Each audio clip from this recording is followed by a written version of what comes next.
Good morning and welcome to the City of Phoenix Public Safety and Justice Subcommittee meeting. I'd like to call the meeting for October 12th, 2022 to order at 9:30 a.m.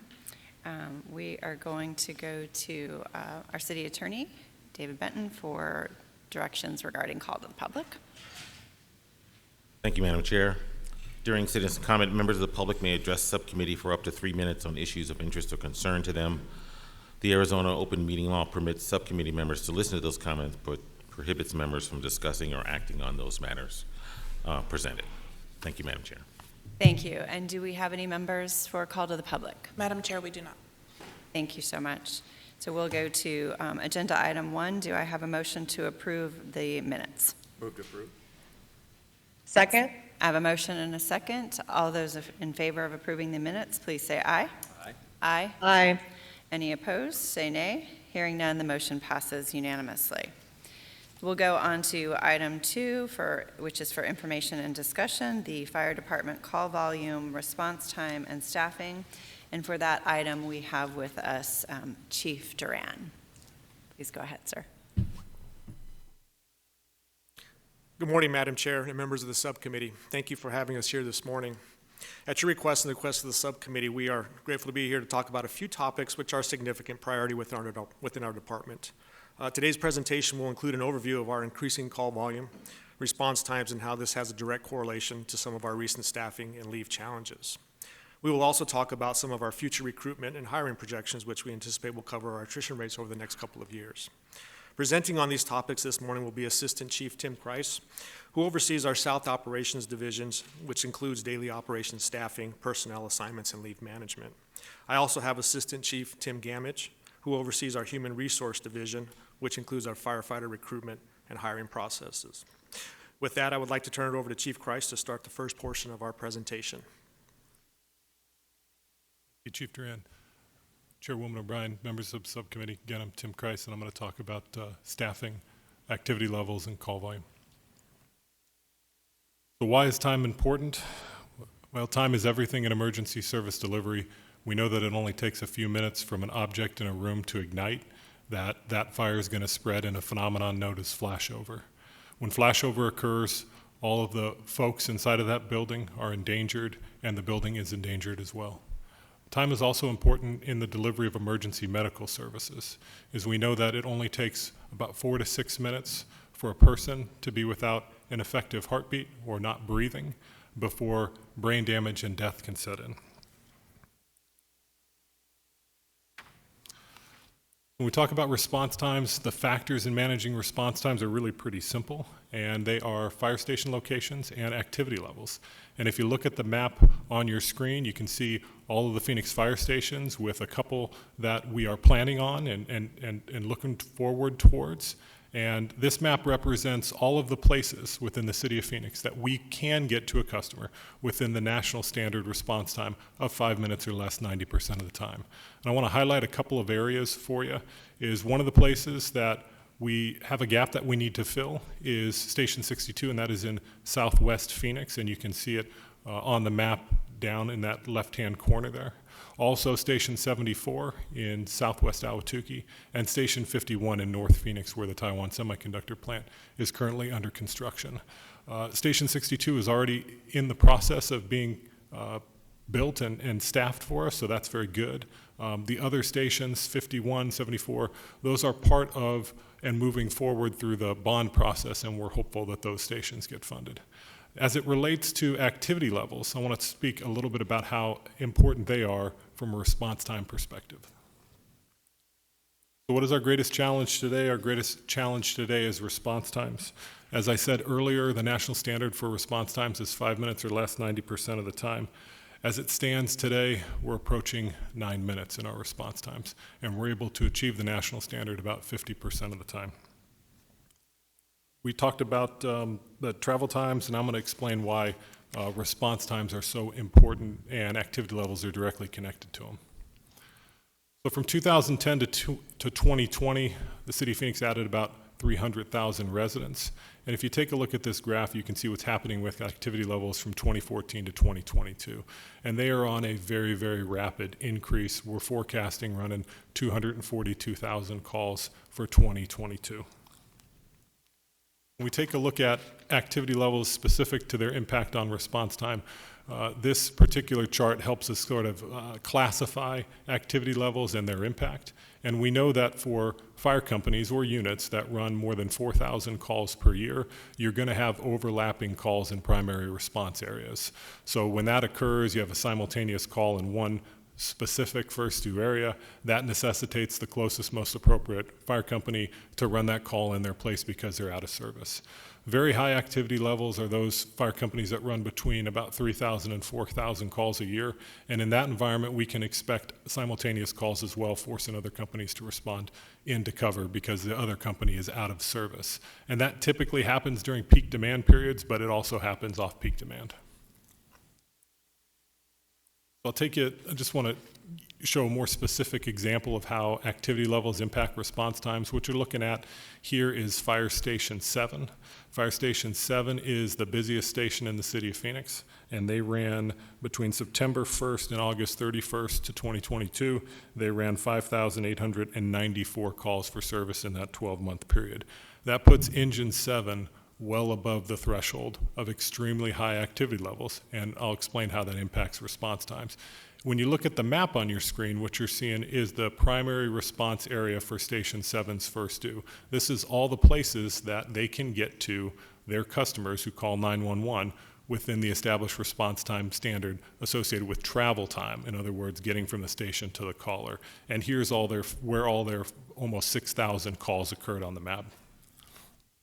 And again, they ran 5,894 calls in that 12-month period. So this slide's important for us. So the picture that I put on here is a picture of firefighter Bashar Alakouri.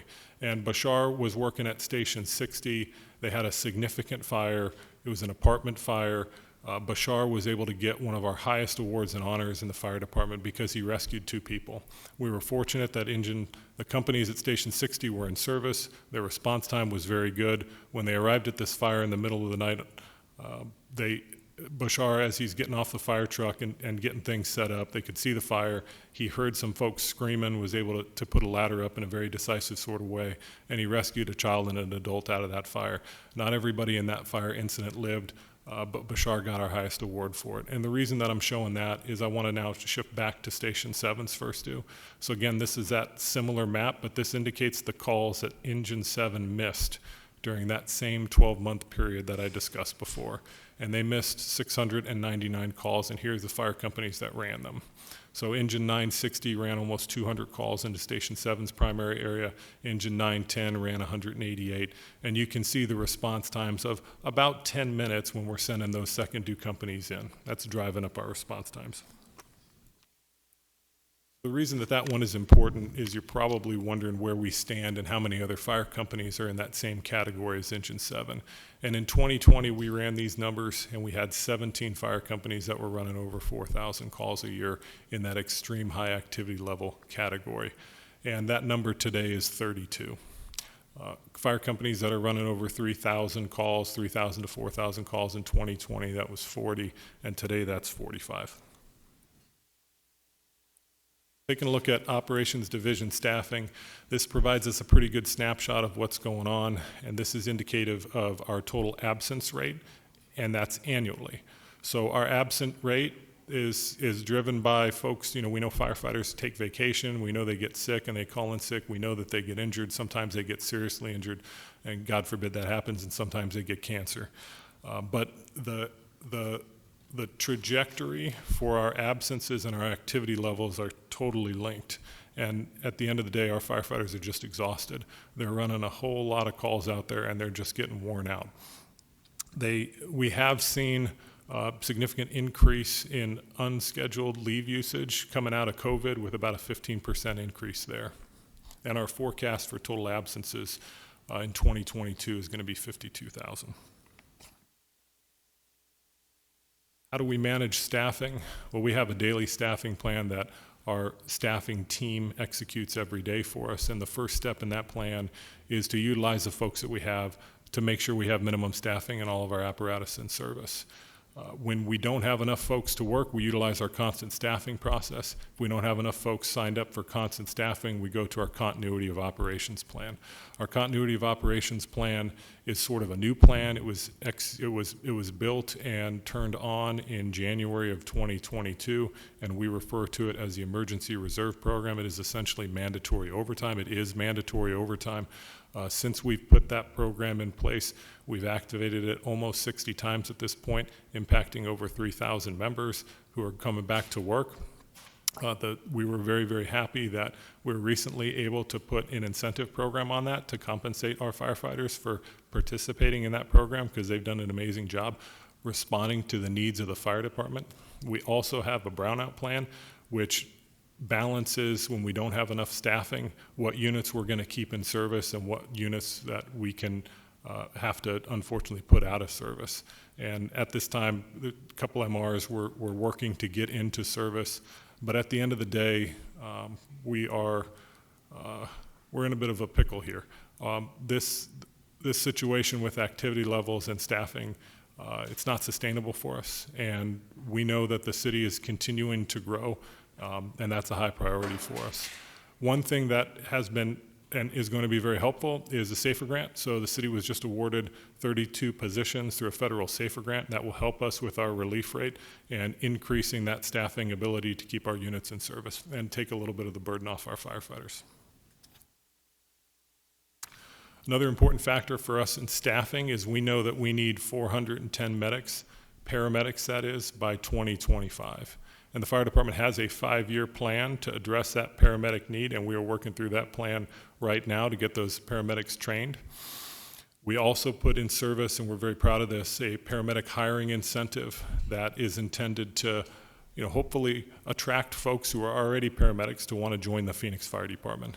And something that we're very, very proud of is our partnerships with the community colleges and their ability to help us with training more paramedics. In other words, for our firefighters, they have a path to become a paramedic through the established Phoenix Fire Department training process. And if they can't get into that process right away, or if the community college schedule makes more sense for them, they have the ability to go through the community colleges and become a paramedic. And the fire department has a close partnership with those community colleges, and that helps us out tremendously. Our current operational priorities are really pretty simple. For us, if we want to drive response times down to within that 5-minute national standard from where we are today, we've just got to take steps to get our units below 3,000 calls per year. And there's a process for us to do that, and one piece of it is new fire stations. And again, we're very hopeful with the GO bond and the recommendations from the Public Safety Committee to the Executive Committee. Another thing we have to do is rebuild existing stations that don't meet our capacity needs. Again, that is something that we're very hopeful with the bond process. And the last thing, and also very important for us, is to evolve our service delivery model. And we're seeing steps forward in involving that service delivery model in a very positive way through great programs like the CAP program, telehealth, and others. And in conclusion, when I was working on this presentation on Sunday afternoon at my house, and my 2 kids came in and wanted to see what Dad was doing on a Sunday afternoon. And my littlest one was looking at these pictures on the slide, and she asked me, "Dad, what are those folks doing?" And I told them, "Well, you're thinking about a 5-year-old kid." And I said, "Well, those firefighters are helping people." And then my 7-year-old came in the room and she said, "Dad, what are you doing?" And I thought about it for a second and I said, "I'm trying to help them." So with that, I'll turn it over to Chief Gamage or answer any questions that you might have. Chief Gamage, before you begin, we do have some questions from Councilman Waring. Thank you for the presentation. Thank you, Madam Chair. So which is the bigger problem? Lack of not enough people or the location of the actual stations? Chairwoman O'Brien, Councilman Waring, members of the subcommittee, kind of both. So for us in driving our response times down, the stations that I discussed, those new ones, to close the gaps in the areas that we have, those are really important. But our biggest challenge associated with our response times is our fire companies are just too busy. They're running too many calls, and because they're running so many calls, they're out of service frequently, which is having a cascading impact on our system. And if we go back to that Station 7 example, because it's a great example, Station 7 is the busiest fire station in Maricopa County, and the top 10 busiest fire companies are all Phoenix units. And when 7 is out of service, which happens frequently, and a simultaneous call comes in their first due area, it necessitates another unit responding in, which is driving up response times and also contributing to our staffing challenges. So this has come up with police as well. Like the district I represent is pretty spread out, right? A lot of square miles. New stations can be not maybe easily placed, but we've done it during my tenure. We put a new station in where there was a need, turned it around in about a year and a half, you know, and that's kind of a heavy lift. I think that station was maybe, you can correct me if I'm wrong, maybe $5.5 million or something like that. Plus you got to staff it. But you know, for Fire Station 7 or anything that's down more in the central part of the city, you can't just plop a fire station in somewhere. And the fire stations are also older, were built for fewer bodies, so you can't just cram a whole bunch, you know, firefighters sleep at the stations, right? So you can't just cram more and more people in there. It's just not, it seems like, if not an intractable problem, a tricky one, and two completely different problems. Building new stations and staffing them in the northern part of the city, and the one you mentioned that I think is down in Ahwatukee, where they didn't have a whole lot of service before. And then, you know, sort of the center part of the city, where it's pretty built out. We don't have places to necessarily put in new stations, and what to do with new hires, where would we put them to you know, there's only so much space, I'm sure, for trucks and stuff too. How do we get around those different but important problems? Well, Chairwoman O'Brien, Councilman, members of the subcommittee, that is a really, really good question. So for us, stations like Station 7 is another really great example, Station 15. It's true that we don't have any space in that station to put another unit in service at this time, but for us, we could and have plans associated with the GO bond to rebuild that station. We have property identified to do that, and there are other options we could utilize, such as temporary fire stations in these really high activity level stations, as we're you know, getting caught up with the GO bond initiative and these other solutions for us. And in North Phoenix, really, it seems like building more stations, probably, I don't want to speak for District 1, but probably the same scenario. You've had a lot of growth, you've got a lot more, I would imagine, we haven't got the census numbers, but I think I saw the MAG estimates, which I think were from 2019 or something. My district had traditionally been the second fastest growing district, but this time it was fourth, at least according to those unofficial numbers. We'll find out more about that next year. But it's still a lot of growth in a very spread out area. We still have big open spaces, and we go through the same thing with police. Travel time, just by definition, we don't have Star Trek teleporters for you guys, unfortunately. You know, you have to drive. I mean, how far apart should stations be in an area like that? I mean, how many would we'll work backwards. How many would we ideally need to solve the problem? How many, if you don't know, I'm sure you probably don't know today, I can see the horrified look on your face. So you can work next Sunday, your kids can, oh, what are you doing? I'm doing math for some idiot councilman will be the answer, I already get it. I would like you watching football, but I'm doing this instead. I'll say it for you. But, you know, if you could maybe come back, if you don't, unless you have it, like how many stations are we looking for? How many people is that? How much does that cost? Do we have the land to put these stations that we would need for the open areas?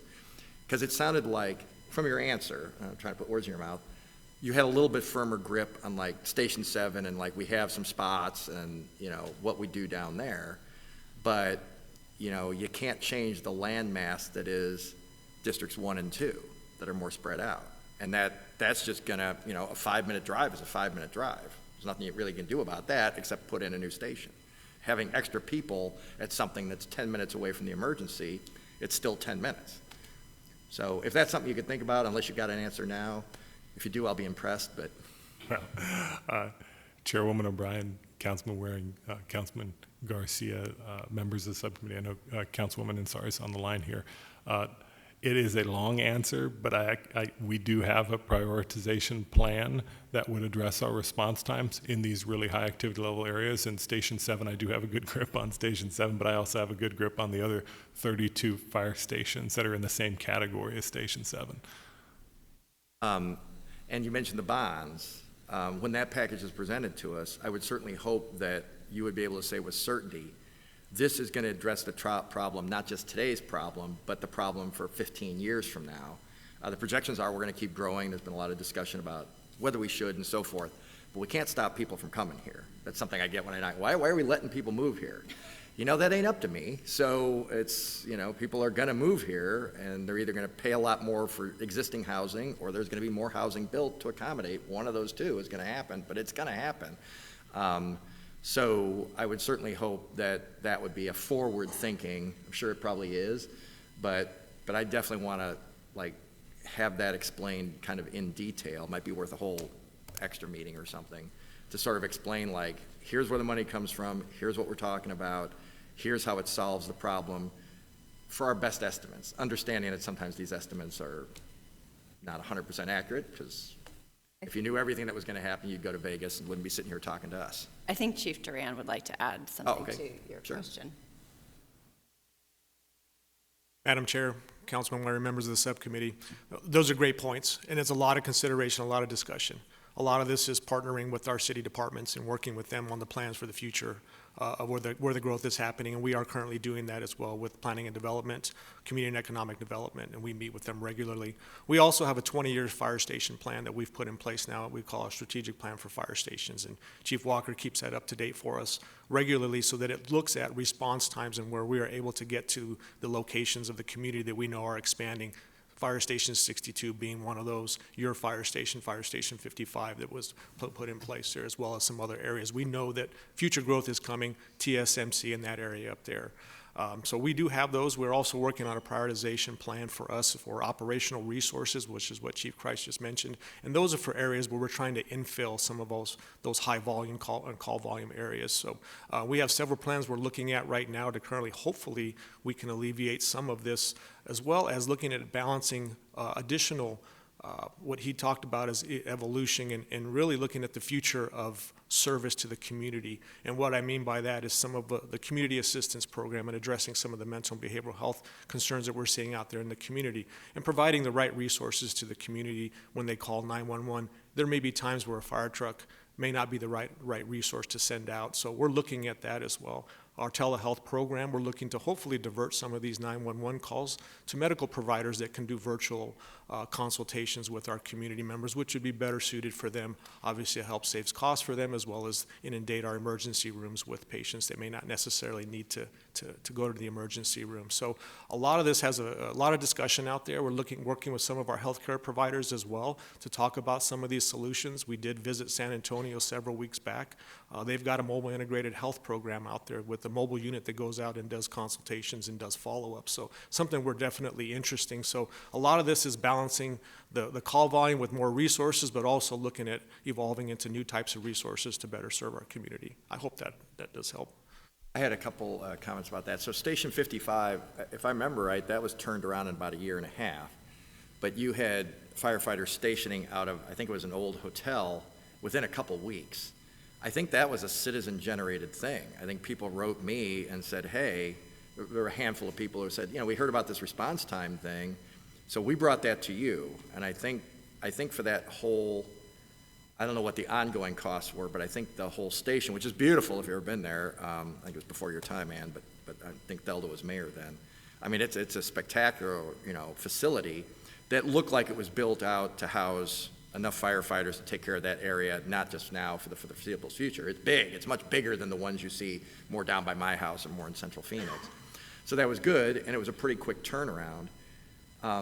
Is that a typical turnaround for something like that? I know we had the property. We probably had the plans, is my guess. I mean, is that like the bonds pass or something? Are you guys ready to throw fire stations up in a year and a half all around the city, or how does that work? Keeping in mind construction costs and everything, and labor is much harder to get now than it was even 3-4 years ago when that happened. Certainly. So, yes, Fire Station 55 was definitely built in a very good amount of time to serve that community up there. However, in today's world, obviously, we're seeing challenges with supply chain issues, the ability to have resources and the commodities to build our fire stations. We're experiencing that right now currently with Fire Station 62, which we're seeing almost a 30 to 32 month time frame for that fire station to actually open up is what we're projecting now, just due to some of the challenges we're seeing with supply chain. So, yes, we are concerned about that, but obviously our team is ready to go should we be able the capability to have new fire stations within this bond here. We would be ready to go to start with design phases and moving forward in those processes as quickly as we can to get those stations built. And I had another you had the word evolve on the presentation here. It's a question I get asked all the time. You mentioned it. People see, and I'm not trying to make light of it or anything, one person's having a health issue. It's not a burning building or something, but people see a bunch of fire trucks, and they always ask, like, is that necessary? Doesn't just need one ambulance? I've had this discussion before, but, I think, not since maybe the other members were on the council, but can you explain why it's necessary to have, is there different expertise on all those trucks or why do we have the need for that? Because it seems like if they're all at this one call, then they can't be at some other call, and we're saying we can't cover all these calls. Is that part of the evolution that we're talking about? Maybe doing things a little differently?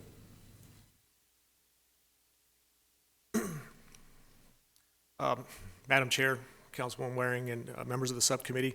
So we are looking at different, again, we mentioned some of the evolution of future services for the community out there, which would definitely change the ability for us to provide resources and how we provide those resources. Some of that is partnerships that we would bring on board to help provide those types of services. In regards to having the capability of an all hazards unit, that is a 2 paramedic unit, 2 EMTs that ride on these 4-person units, and that is our minimum standard for staffing of our resources that provides all the capabilities for the community that we can serve, whether it's an EMS call, a fire call, or any type of call for service that our folks are well trained in, just pretty much we call a all hazards type environment. If we're going to be asking citizens to vote and saying, we're short-staffed or something, that's something that's definitely going to come up. And it's not, I'm not saying every citizen who brings it up knows the intricacies of the fire department. I include myself in that. But a ready explanation, and I'm sorry, it'll be a campaign too that kind of fits on a bumper sticker, would probably be helpful to explain, here's why you see what you see. Because it's something that's come up a lot in my tenure on this council. I'm sure you guys probably get it when you go out to barbecues and stuff too, like why is that? So just having an explanation of how we're deploying resources would probably be something that would well serve us to be your advocates. So, thank you, Madam Chair, I appreciate it. Thank you. Councilman Garcia? Thank you, Chairwoman. Thank you all. And I was listening before I got here, so I was paying attention. I want to just, I think Councilman Waring was getting there. I want to ask a simple question. Is what's proposed in the bond enough? Well, certainly, what we've proposed right now is what we know that was been asked for to put forward. The capability for us to be able to build those fire stations is also the consideration as well. But obviously, there's much greater need out there. As we mentioned, there's need for future expansion of fire stations for coverage across the city, as well as some of the areas we're infilling and building new fire stations for fire stations that don't have the capacity for more resources in those areas there. So we know that we will get there in the future. We know that the city, Mr. Barton, has a plan for the future to continue on with recurring bonds. So we want to continue to submit resources and more fire stations. But in the meantime, we'd also like to look at opportunities for us to fill in these areas where we know we have high call volume. There was a great website that was set up in the last couple of months. Some of the labor folks that allowed us to understand a lot of this or see a lot of it. And it doesn't feel like it's enough, and I'm not trying to pin you against Lori or Jeff or that. I genuinely want to know, is it enough? Is there going to be a need to figure something else out? Because I think the last thing we want to do is send less folks out, right? Like, we don't want to start, that's the last place I think where we want to cut corners and not send complete teams. And I think it's important for us just to know this is what we need to get to a place. I'd rather have that to know, hey, we got to figure it out. Whether it's another bond, we know there's a plan to go in 5 years. Again, whether it's increasing this one, if we still can, but just really figuring out what is it that we need to make sure that we're doing what we have to do. And so I know it's a hard place to put you in, and I'm not trying to, and I know, Jeff and Lori are also working to make sure we have everything we have, but that's what I would like to see. Just literally, can we get there with this? If not, what's the gap so we can figure out how to get there? I think to Councilman Garcia's point, I'm going to cut right to the chase, and also to Councilman Waring's point is that that we want to know, based on the national best practice and national standard of answering calls in 5 minutes, 90% of the time, what plan needs to be implemented to do that. Now, I realize we have limited resources, but I think that this subcommittee, and I know we haven't heard from Councilwoman Ansari, but I'll go to her next, would like to know what it would take for us to be meeting the national standard of responding to calls in the 5-minute time frame 90% of the time, so that this committee understands what it's going to take. I understand that you all have worked diligently, and you've been talking to me about it since I came on board about 18 months ago, about making sure you have plans for future stations. And I know I've asked questions about the staffing ratio, but I think we need to see it all together to understand the magnitude of where we are. I know that I found some of this information a little alarming, pun intended. But real quick, I want to ask, what is the current staffing ratio for a station or a truck? I guess might be the better way. Not sure who I should look at. I'm going to turn it over to Chief Kreis, Madam Chair. Thank you. Okay. Chairwoman O'Brien, members of the subcommittee, the current staffing ratio for us is 25% relief rate. So for every 4 firefighters that we would have assigned to a station, we would need 1 additional firefighter to be able to meet our staffing needs. When we request new units and the plans for the Go Bond and all of these other sorts of plans, we always program in that additional 25% relief rate. So when was that standard established, that staffing ratio? Chairwoman O'Brien, members of the subcommittee, that was updated a couple of years ago, and we looked at it during COVID. We saw about a 30% relief rate during COVID. We believe that number is going to stabilize a little bit, but don't quote me on this, but it was, I think we were programming in about 20%, 22%, maybe as much as 5 years ago. Okay, so I guess when you come back with that other plan, I'd like to really know if that staffing ratio really is sufficient given the call volumes we have and the growing population. And you said you saw a 15% uptick in unscheduled absences, so taking all that into account. And I want to go to Councilwoman, sorry, she's been waiting patiently.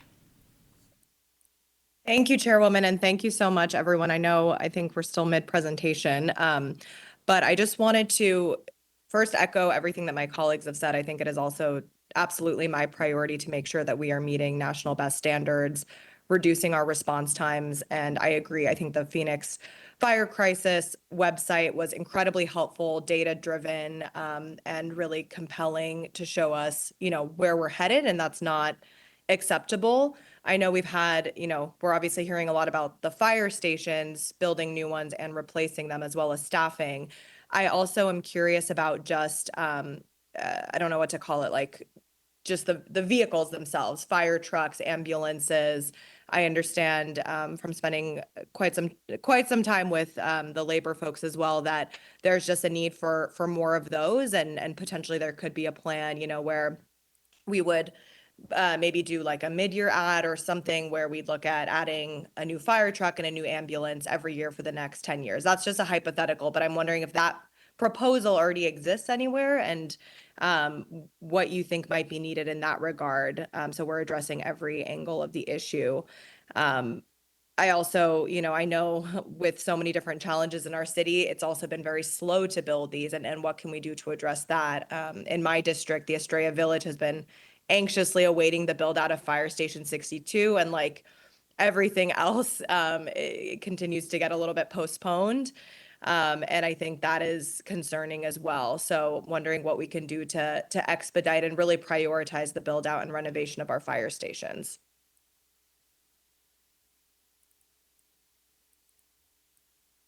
Chairwoman O'Brien, Councilwoman Ansari, members of the subcommittee, for us to address the response time issues, it's really just as simple as making sure none of our units run more than 3,000 calls per year. The fire station construction projects in those areas that don't fit within that 4-minute travel time, as we discussed earlier, will help us tremendously with response times.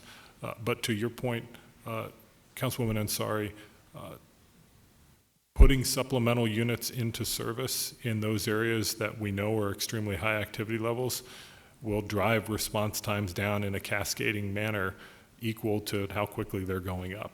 In other words, if another unit was in place in Station 7's primary response area, then all of a sudden you'd have 2 units splitting those calls, and it would prevent other units from coming into Station 7's first due almost all of the time.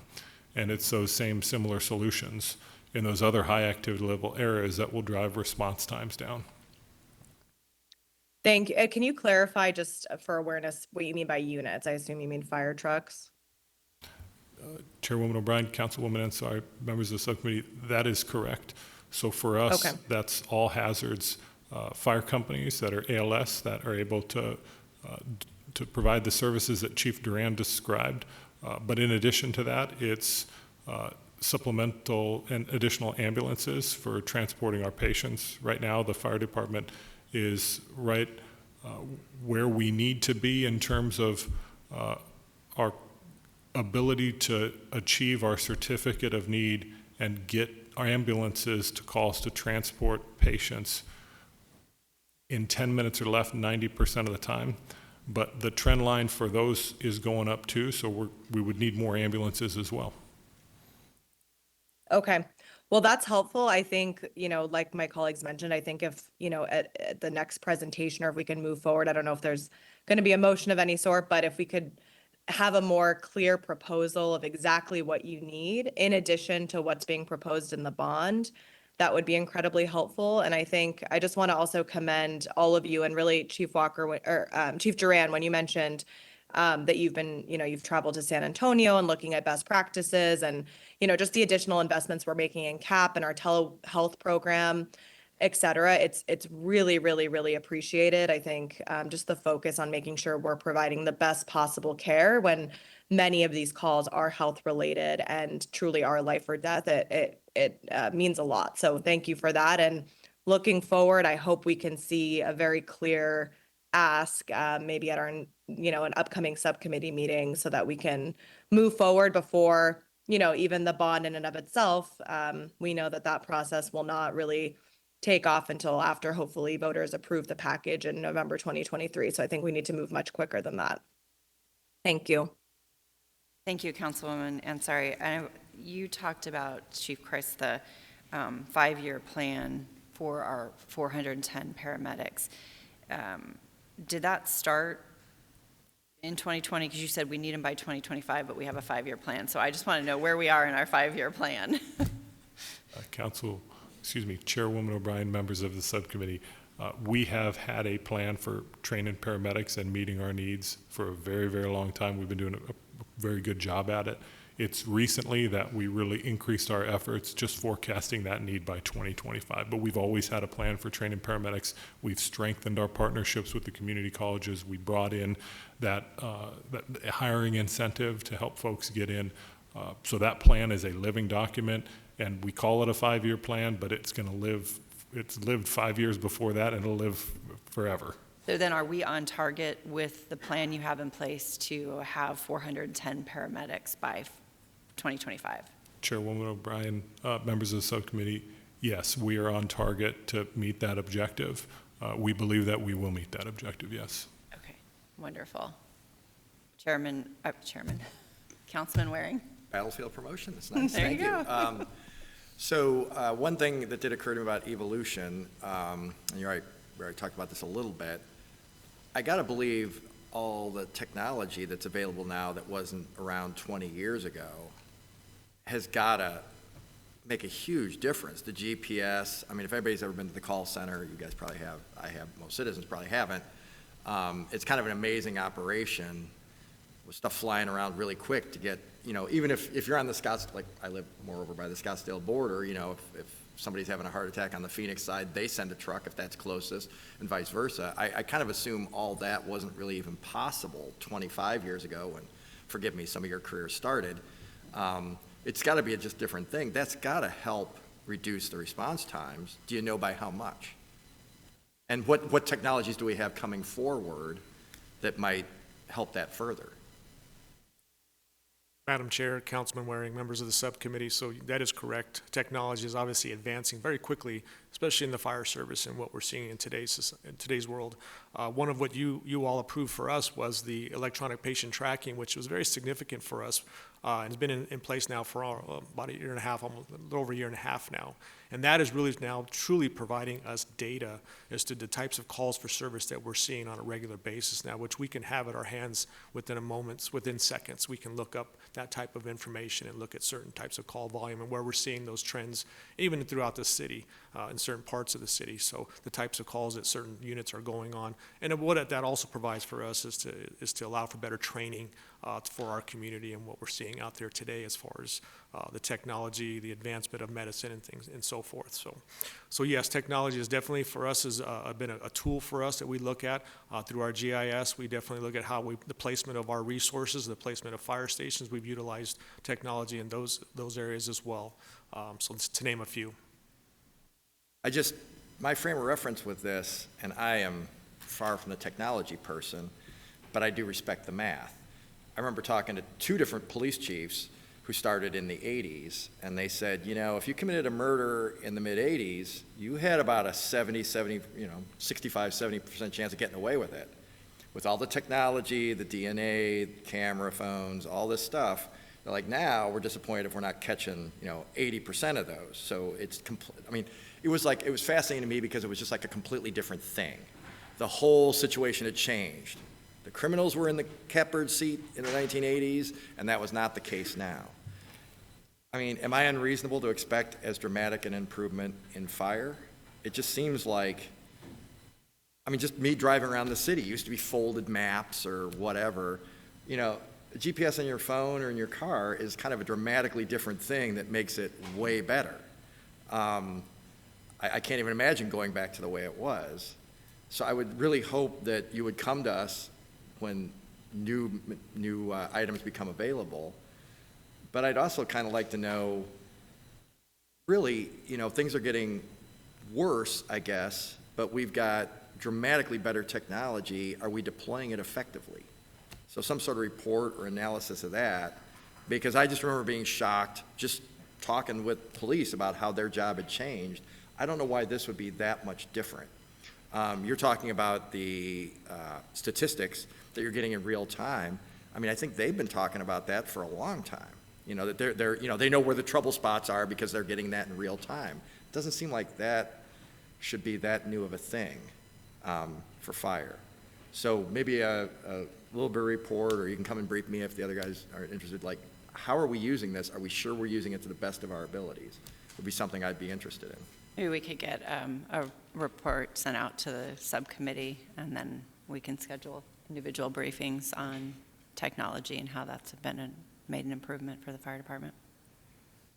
Awesome. And thank you, Chief Gamage, for your patience. It's now your turn. Good morning, Chairwoman O'Brien and committee members. Again, I'm Assistant Chief Timothy Gamage, and I'll be presenting to you on fire department staffing and hiring efforts.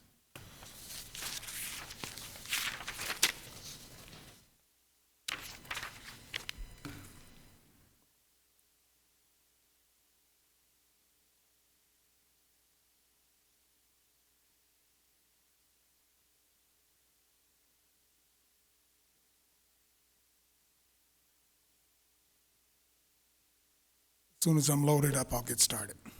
Thought it was operator error. Chief, we have it in front of us if you want to go ahead and get started. Okay. Get the. No, So- we have it in paper format. So again, I'm going to be presenting to you on fire department staffing and recruitment efforts. In today's presentation, we'll talk about our current staffing levels. We'll talk about our demographics, and we'll talk about our hiring plan schedule and our recruitment efforts. Currently today, I'll get caught up with my PowerPoint. We have 1,728 authorized sworn positions, and at this time right now, we have 109 vacant positions. In the Fire Academy, we have 35 firefighter recruits, which will help us fill some of those vacancies. But right now, we have 37 firefighter engineers in paramedic training school. So they're part of that 5-year process that we talked about of filling some of the paramedic numbers that we need. This slide here is to demonstrate the Phoenix Fire Department's demographics and also look at the National Fire Service demographics and how we compare to them. We are very proud of our demographics and in the areas that we're doing very well. And we're working on some of the areas that where we need improvement in. This slide here shows you, again, the fire department demographics and how we mirror our community. Again, there are areas that we're doing very well and certain areas where we need improvement, and we're working on those areas to improve in those demographics. In our hiring plan, through attrition, we've lost a total of 215 members due to retirements and resignations. Like Chief Christ says, over the last couple of years, we've received some SAFER grants to help us out with staffing. We've had a total of 59 positions granted to us through the SAFER grant process, 27 in 2019, and we'll have 32 going through our academy in 2023. Our hiring plan looks like this. As far as 2022, we've hired a total of 116 firefighter recruits. In 23, it will be 95, and that will include 32 of the SAFER grant positions. And in 2024, we'll hire 69 additional firefighter recruits. Our recruitment captain and our affinity groups are a big reason why we've been able to be successful in recruitment of firefighter recruits to go into the academy. Both are part of our RBO process, which strategizes on recruitment efforts throughout the year, and they're involved in career days, job fairs. They're going out to high schools, colleges, military bases, and doing recruitment. They're also a part of our recruit interview process and a part of our social media messaging to get firefighter recruits. Here is the logos of the affinity groups that work with the Phoenix Fire Department within recruitment. And they are vitally instrumental in the success of our firefighter recruits. By working in all fields of the testing process, the written, the physical agility, mentoring folks in their interview skills and things like that, they're vitally important in the success of our recruits as they go through the academy. One of the social media videos that was put out was, do you have what it takes to become a Phoenix firefighter? This video basically walked individuals through what it takes to become a firefighter and help those folks get ready to be successful in the fire academy. That concludes my presentation on recruitment and staffing. Any Thank you. questions? Thank you, Chief Gamage. Councilwoman Sari, do you have any questions? No, I'm okay at this time. Thank you. Okay. Councilman Garcia?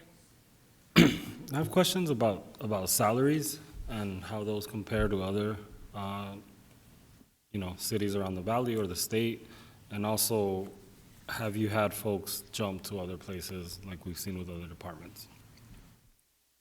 We haven't had as much members jumping to other departments.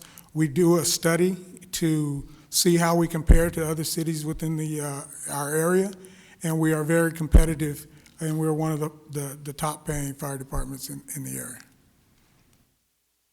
Are we the top, or are we one of the, do you have an idea where we stand? The last ranking that I got, and I can get that for you, but we were, at one point, we were like number 5, and then we moved up to 1 or 2. And I'll get those numbers for you. You would share those with all the committee. Yes, I That would be wonderful. Councilman Waring? Thank you. So obviously our issues recruiting police officers is well documented. I saw that we have vacancies. Are we having, I had never really heard that we have a hard time getting people to apply to be Phoenix firefighters, but I noticed the drop in new hires. Should we be concerned? Is that a thing? Or, why do we have vacancies? Don't we have more applicants than we need? Well, we're just in the process of filling those vacancies, so that's why those vacancies are in there in our hiring plan. We are on schedule to fill all of those vacancies, so we shouldn't have a problem filling those vacancies. Yeah, just my question is, there shouldn't be a problem with this, right? I mean, police has been a totally separate thing, but frankly, a lot of other departments in the city as well, but not this one. So this isn't some looming problem that 2 years from now we're going to have a crisis situation with the fire department. I assume I'm right in assuming that, correct? Madam Chair, Councilman Waring, I can speak to that a little bit. I think the fire department is one of the fortunate departments in the city that does not have the issue with receiving a significant number of applications in order to fill their positions. Their vacancy rate is really a function of the academy process and actually going through the hiring process and the training process that is required to hire and train someone to be a firefighter. Yeah. Madam Chair, not everybody can be a firefighter, so you got to kind of sort that out. You get a lot of applicants, but not all of them are going to become firefighters. Okay. Just want to make sure. Thought I understood it, but wanted to boil it down. Can I ask Lori, some of the stuff we're talking about, and I've talked to the city manager about this, a bond, I mean, that's going to be a while. Is there any of this stuff we can address now, in the here and now? Like maybe not today, but maybe next month or sometime soon? Madam Chair, Councilman Waring, members of the subcommittee, that's a great question. We are actively working with the department as well as with labor on ideas of what we can do in the interim as we're working through the bond process and as we're planning for the future. There are potentially opportunities for us to look at adding some additional positions. We are looking at adding some positions at the airport, which will probably be about 7 positions going forward, and that will be something that can happen going into 23-24. We're also looking at what we can do to supplement the existing stations and identifying which stations have capacity to do so with either personnel or equipment to meet some of the needs in the near term before we get to the bond process, and hoping that those stations in the bond are approved, but also understanding that there are limitations to how much can be implemented through the bond process within a defined period of time, and being realistic about both the supply chain issues, the labor issues, as well as just the practical ability to build a number of stations at the same time. So those are the things that are being considered. There are obviously, costs associated with adding additional personnel and equipment. Those are things that will have to be considered and weighed against other priorities by the council as we move forward toward the 23-24 budget. But there are ways that we can supplement prior to building new facilities, depending on how the council prioritizes those needs. Madam Chair, I guess I will just say, this isn't a commentary on your work or Jeff's, but I have talked to Jeff recently. during my tenure on the city council, I've made it known, I think our focus should be on public safety. Obviously, police has gotten more attention because it's been in a crisis situation here for the last couple of years. But we've added a lot of positions at the city that don't affect how your heart is going to be 10 years from now because we didn't get to you on time. It just seems like if we're going to prioritize stuff, we've added a lot of administrative stuff, oversight of police, whatever. A lot of money's been spent, and yet now we're hearing this. That's frustrating because obviously this impacts people's lives more directly than any of the other stuff that we do. The other stuff is important. Adding people in the planning department, absolutely important. But it's not life or death either necessarily. I don't like getting the calls saying my stuff's been hung up in the planning department because you don't have enough guys. But I'd rather get that call than the calls I got from North Phoenix saying, hey, our response times are bad, and then we got to scramble to put a fire station up there. So I guess I would just hope we have a little more laser focus on this going forward as a council. I know you're just doing what we direct you to do. But I would be curious, in all of your free time, if you could come up with like how many positions we had in the last couple of years that aren't police and fire. Because, you know, that costs money too, and that takes away money we could be spending on this. So I don't expect her to have it now, so thank you. I didn't think you Yeah, did. So I want to piggyback on, I think, Councilman Waring's comments there, that it'll be important for us not only to hear the plan that would, or I should say not the plan, but the requirements that would allow us to meet the national standards, but what you, Lori, and Jeff are working on with Chief Duran to help us to get there, and what that might, what are some immediate actions we can take. I do live up in the northwest part of Phoenix, and that station that got built directly impacts my constituents as well as Councilman Waring's constituents. And we are growing rapidly, as you all know. And to me, this just isn't an acceptable situation where I believe, if I wrote it down correctly, you were giving us a lot of numbers, Chief Christ, and I appreciate that. But you said right now we're meeting that national standard only about 50% of the time, and he's shaking his head yes. It's not just that we, should do better, we must do better. It is important for our constituents that we provide them that standard of care in public safety. So I look forward to hearing back from you all, and so we will talk about when that comes back on the agenda soon. All right. Thank you all so much, gentlemen. Appreciate it.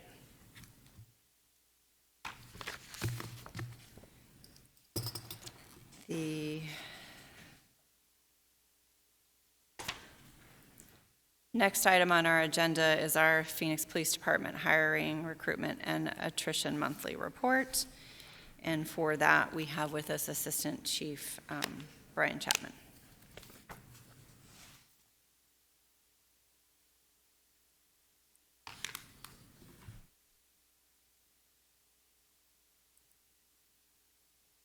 Morning, Madam Chair, members of the subcommittee. I'm here today to discuss an update on hiring and recruitment efficiencies for the Phoenix Police Department.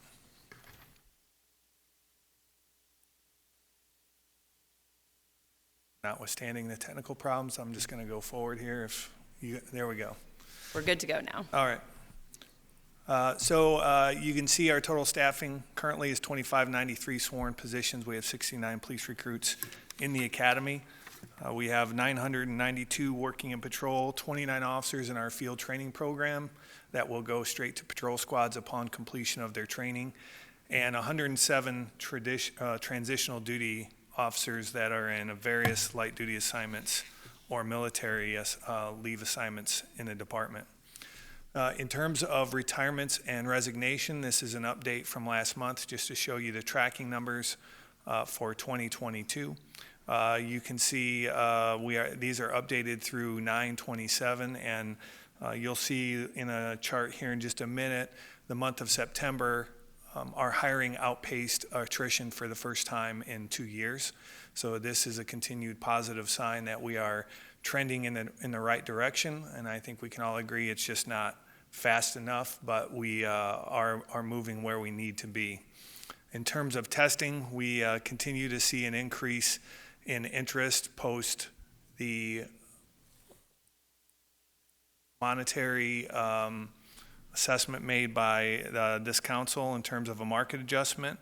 We actually have the challenge now of having a lot of people in our Employment Services Bureau hiring process. Just by way of numbers that aren't included in here, we currently have 260 people for police recruits in various stages of the background process. Importantly, from employment services and efficiency standpoint, we also hire for police dispatchers, detention officers, laterals, and reserves. So those take up additional time from our staff as well, and it's not all compressed with police recruit applicant hiring. In terms of recruit tracking, you can see that Class 561 started September with 24 people, and we anticipate Class 562, which starts on Halloween, to have 29. And by way of month over month, you can see an increase from the beginning of this year where we had 6 to now where we have classes in the mid-20s on a regular basis. And we fully anticipate next year to be filling classes of 30 to 35 every 6 weeks. This is the graph I mentioned previously. On my other slide, this is an attrition hiring chart just to show you. The blue line represents the attrition by month. The orange line there represents the hiring. There is a little bit of a difference because the blue line is month by month and the hiring is the every 6 week academy cadence. And we anticipate from September forward, barring any unforeseen circumstances, that hiring will continue to outpace attrition at a level that will help us month over month and then year over year, but probably won't get us to the finish line sooner than we would all like to be. And I know that was very quick and it was an update, but I'm happy to answer any questions. Chief Chapman, what is the definition of attrition? Attrition includes retirements and resignations. So it is both. Yes. So so you say this will be the first year that we have out-hired? Madam Chair, members of subcommittee, this month of September, we out-hired attrition for the first time in over 2 years. Month of September, sorry. Month. I thought you said for the year, and I was trying to make the numbers work, and I just couldn't make that math work, so thank you. I missed the September. Okay, Councilman Waring. So I thought at our last meeting, which I guess I could look up the exact date, but I assume it was about a month ago, I thought we were at 2603, and now we're at 2593. But I guess that would overlap with some of our, I don't know how recent these numbers are, but that would overlap, I guess, with a little bit of October, but we're down by 10. So until did we have a disastrous start to October? Like, can you see why I'm confused? Madam Chair, Councilman Waring, members of subcommittee, the numbers again for attrition run every 30 days. The numbers for hiring turn every 6 weeks. So every week we have different hiring numbers and different attrition numbers. We'll have people resign, for example, at the end of a week that was unscripted or we were unaware of, and we also are in a hiring cadence every week to bring people into the upcoming academies. So the numbers are very much in flux on a weekly basis. And I know that probably doesn't directly answer your question, but it does provide an explanation. But, Madam Chair, I'm sorry, it does bring up another one. I just would assume a career like police, you wouldn't leave it, like you wouldn't say, oh, you know what, I just got a better offer from Chandler, so sorry, it's Friday, I'm leaving, good luck, I'm going to be in Chandler on Monday. I just wouldn't think it would be that kind of gig, frankly. What you just said, though, implies that we have people all but walking off the job that we didn't expect. I mean, that was kind of, I mean, is that happening? Because that's kind of hard to believe with the drop program and all, you know, I would just assume most of the people are in some kind of retirement program where they kind of have a defined ending, or they have a plan, you know, I've been doing it 29 years, I'm going to hit my 30 and be done. Am I wrong about that? Madam Chair, Councilman Waring, you're not wrong about that, but I would say anything that we define as a resignation is something previous than a planned retirement. So as you're well aware, we have the DROP program, which is 5 and maybe 7 years. We have people on average leaving DROP after 2.5 years, not even fulfilling the entire 5-year commitment. Similarly with the officer rank before their 20 or 25-year retirement for a variety of reasons, from moving out of states to doing time in another industry or leaving completely. We have people that leave prior to their retirement, and there are as many reasons as you could assume that that happens. Madam Chair, I know you do the exit interviews, and maybe we beat this to death in the past, but I guess it's concerning if you have veteran officers who had planned to be there for 5 more years or 7 more years, and after 2.5, it just sounds, I mean, I know some people might, wife gets a job out of state, husband gets a job out of state, they move, want to be closer to the kids or something like that. Things do come up. How many of those are people who are like, I just can't take this one more day. I'm going to sacrifice some money and I'm out of here. I know you do the exit interviews. Do you have a sense of how many that is? Because that's just really concerning, just organizationally. Madam Chair, Councilman Waring, members of subcommittee, I would argue that everyone that leaves is concerning, and sometimes it's hard to get into the head of the decision makers or why they want to do that. We do provide exit interviews and opportunity to address, and as I previously mentioned, there are a variety of reasons, and people leave money and time on the table all the time. I would say also that if I were just to venture a guess here, we see more of those resignations happening sub 5 years on the department than we do from the 10 to 20 year, if that makes sense. But we still do see it in that, and that can do a lot with new to the job, new to the environment, those sorts of things. Okay, so Madam Chair, I understand that. That makes more sense. You get into it, it's not what you thought it would be, or you just don't like it, or it's not for you, and you figure you're going to cut your losses and move on, do something else when you're young. Okay, that makes more sense. It's still concerning, though. Thank you. I appreciate it. Thank you. All right, thank you so much, Chief Chapman. I appreciate it.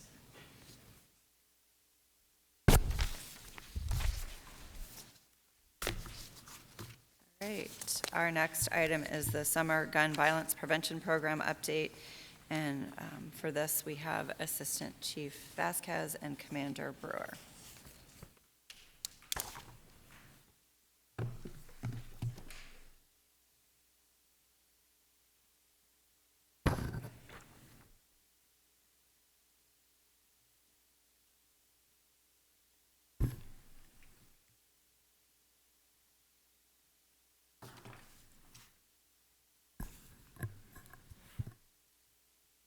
Good morning, Chairwoman O'Brien and members of the subcommittee.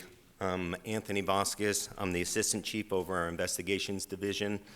Commander Warren Brewer from our Violent Crimes Bureau is also with me. We're providing an update on our summer gun crime crackdown. For a little background, this program started after 2 high-profile incidents. The first incident occurred on May 29th, and it's a Windsor party shooting. This was at 57th Avenue in Windsor. It involved a homicide with 1 death, and 5 additional victims were shot that needed hospital care. What we found at the scene is there were over 200 rounds that were fired. We identified 31 different guns utilized during the incident, and we received 16 NIBIN leads. And just for clarification, NIBIN is the National Integrated Ballistic Information Network. So it's the computer imaging system that's utilized through ATF. It gives the digital fingerprint of casings. And a NIBIN link means that a firearm was involved in 2 or more incidents. So the second incident occurred on June 4th, and it's our Hatcher party shooting. It occurred at 9th Avenue in Hatcher. There was a homicide of a 16-year-old female. 8 shooting victims also needed hospital care. We determined that there were 8 guns used during the incident, and we had 5 NIBIN leads. So these incidents showed that we needed to augment our investigations through technology. Our crime gun intelligence unit, their focus is on intelligence-led policing. And the reason for that is we have studies that have shown that about 2% of the criminals commit about 80% of our gun crimes. Sorry. So historically, we've concentrated on just focusing on the suspect. That's a problem when we go out to these if we have somebody that can identify them. So we're left with no witnesses and not a lot. So if we focus on the crime guns that are being utilized, we can be led to the trigger pullers that are committing the majority of these crimes. The idea is to identify the links to the crimes, to identify the suspects, and hopefully in the progress, we stop them from committing additional crimes in the future. So to give you a little bit more information on our crime gun intelligence unit, I'm going to ask Commander Brewer to provide a little bit more background. Thank you, Chief Vasquez. Good morning, Madam Chair O'Brien and members of the subcommittee. Before I go into what the Gun Crime Intelligence Unit does, I would like to, and I will address what intelligence-led policing is and the links between firearm incidents. So the Crime Gun Intelligence Unit, known as CGU, so it's the first letter of all that, CGIU, is a nationally recognized model. So the Phoenix model is nationally recognized. Agencies across the nation have traveled to Phoenix to learn our processes and procedures to be able to develop their own CGIC units, and that's Crime Guns Intelligence Center. So our center is in the basement of police headquarters where our NIBIN people work. We've also had local agencies travel to us to learn from us. Personnel from the Phoenix Police Department have presented presentations in person and virtually to over 100 law enforcement personnel. The Phoenix model has the U.S. Department of Justice's Institute of Justice recognition for what works and what is promising in criminal justice programs. So when we look at intelligence-driven, we're very specific on ballistic evidence. As Chief Vasquez said, when you look at ballistic evidence, a particular firearm leaves markings on ballistic evidence. We're able to analyze those markings, and it's very specific to that firearm, similar to a fingerprint. Through our ATF partnerships, we're able to access the NESS program, and that's the NIBIN Enforcement Support System, which is within NIBIN. And NESS is, for very simple terms, is the database to hold the firearm fingerprints similar to APHIS that holds human fingerprints. So this is a database that we're able to put leads in from across the country. And again, a lead is 2 or more unique firearm incidents linked through ballistics. To make it very simple, to give a hypothetical example, say there's a firearm that's fired in the city of Phoenix tonight. It's fired in the air. It's called the Shannon's Law. There's no buildings hit or people struck. So investigators patrol goes out to that scene, collects ballistic evidence. The next night, that same firearm is used in an incident where a building is struck. So investigators or patrol officers go to that scene, collect the ballistic evidence. In the CGU unit, NIBIN unit, we're able to analyze the ballistic evidence from those 2 incidents and directly link them together. So that's a lead. And our leads are triaged into 3 tiers because we have a lot of leads. And it's important for us to be able to triage them to focus on the leads that have the most actionable work, actionable intelligence. So how we have triaged them is we look at the leads in the last 30 days in the last 60 days and try to identify the top 10 to 20 most active crime guns. So we are focusing on those most active crime guns to try to track down the trigger pullers. And this is where next slide, please, where it gets really exciting here. And once we are able to identify these NIBIN leads in the most active firearm, we can see when a firearm goes active. And to give an example, that active firearm may start with a Shannon's Law violation, like I earlier said, shots fired in the air. We can watch the leads, then the next event could be that a building is hit. And then before we know it, it's a bullet-piercing skin incident where a human is hit. So we are tracking those most active crime guns, and our goal is to take them off the street with the trigger puller. So once we find the gun, we find the trigger pullers, and then we want to take them off the streets before they continue to escalate and before they can reoffend. Also part of this, we're able to identify the suspect's violent potential. So when police personnel go to arrest him, they have the appropriate resources to do it safely in a safe manner. And the big thing is to prevent future acts of violence. And with that, I'll turn the mic back over to Chief Vasquez for the actual summer gun crime program. Okay, so the program, we initially started, we were looking at a 90-day program. It started on Monday, July 4th, and it worked through October 2nd.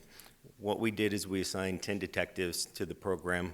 We decentralized them and had the detectives assigned in the precincts. We had 5 from our assaults unit and 5 from our robbery unit that were sent out to the precincts. We assigned them to the 5 most active precincts we had. So it was our Black Mountain, Desert Horizon, Mountain View, the Maryvale, Australia Mountain, and Cactus Park precincts. We based this off of the number of homicides that we had, our armed robberies, aggravated assaults, specifically our non-fatal shootings, and like Warren had explained, those are the ones where the bullets actually pierced the skin, and then for weapons violations. The other thing we did is we wanted to reach out and create some additional partnerships on it. So we partnered with the Bureau of Alcohol, Tobacco, and Firearms. We have detectives who were assigned and are embedded with our CJU unit. They work the incoming cases hand in hand with our detectives. They provide timely access to the NIBIN databases. The weapon information, including the purchase history that we don't have direct access to, was provided to us in certain circumstances. And also they're there for possible assistance with federal charging when appropriate. We also had the Maricopa County Attorney's Office involved with this. They assign geographic-based attorneys in each of the precincts. It's actually something that we've seen in specialty investigative areas, and now each one of the precincts has that liaison, so they build those relationships and know what the attorneys are looking for in those cases to make sure that we get full prosecution. The nice part about it is when they review the charges submitted, they make the appropriate charging decisions hand in hand with us. And then the biggest thing for us is the county attorneys make the bond recommendations based on the person's prior criminal history, their violence potential, and their ability to offend. So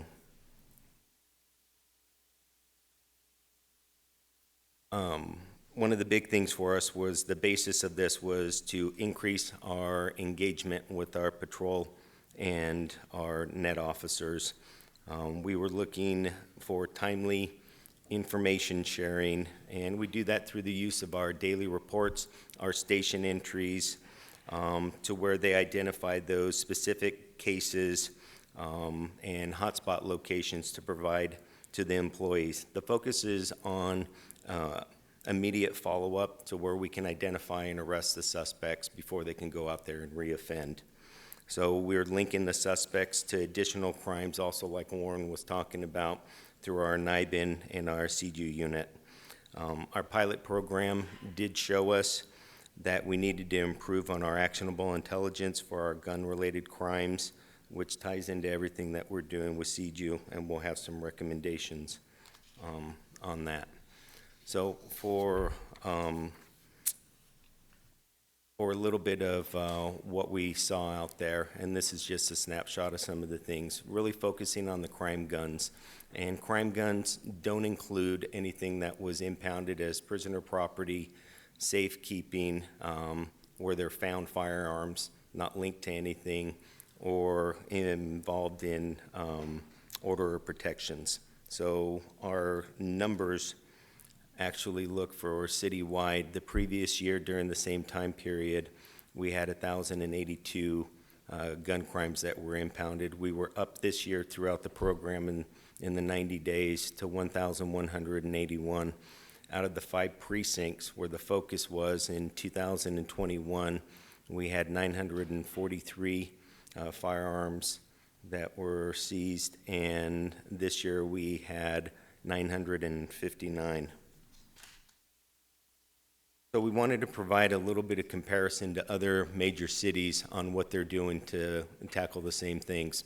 So we looked at 5 different cities. The first one I'm going to go through and try and condense because there's plenty of information on it, on what they're doing, kind of at a high level. Dallas Police Department was one of the first. I listed that they have a 3-tier approach, and it's broken down into short-term focus.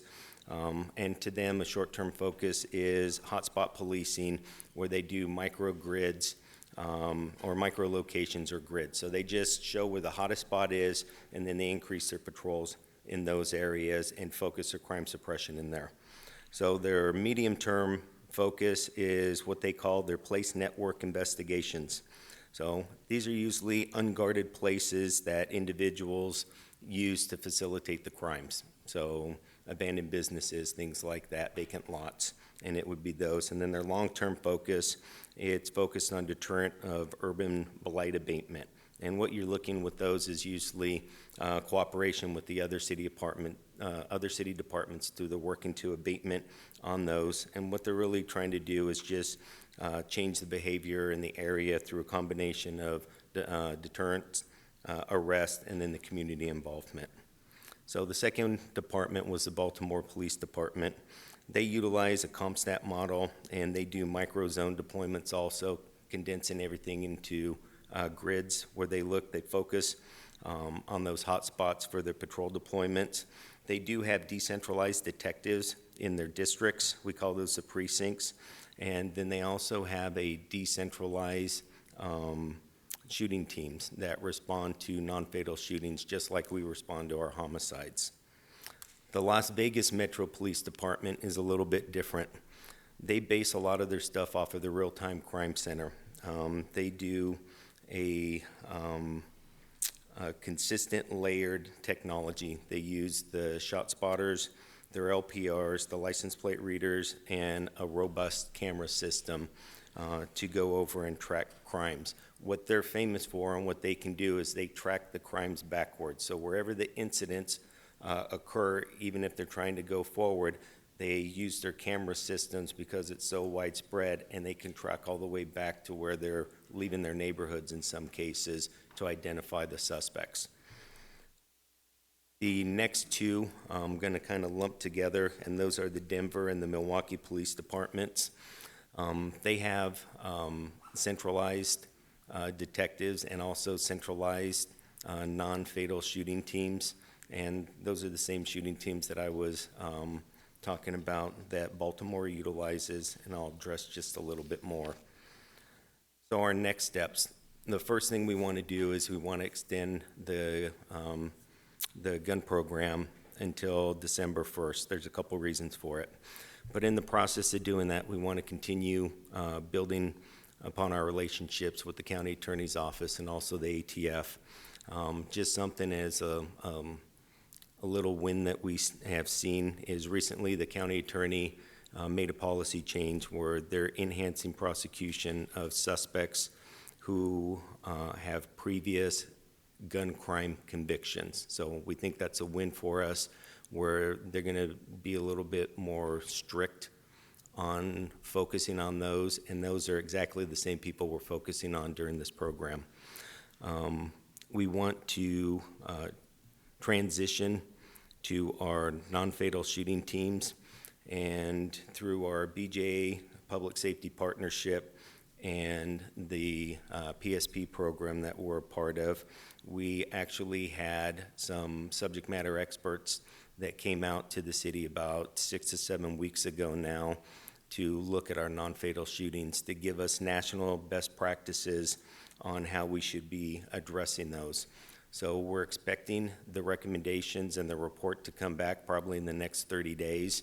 We believe, based off of conversations we had at the end of the assessment, that the non-fatal shooting teams are the way for us to progress our investigations moving forward. We will wait to make sure it aligns with those recommendations, but we believe we're on the right track on what we want to do.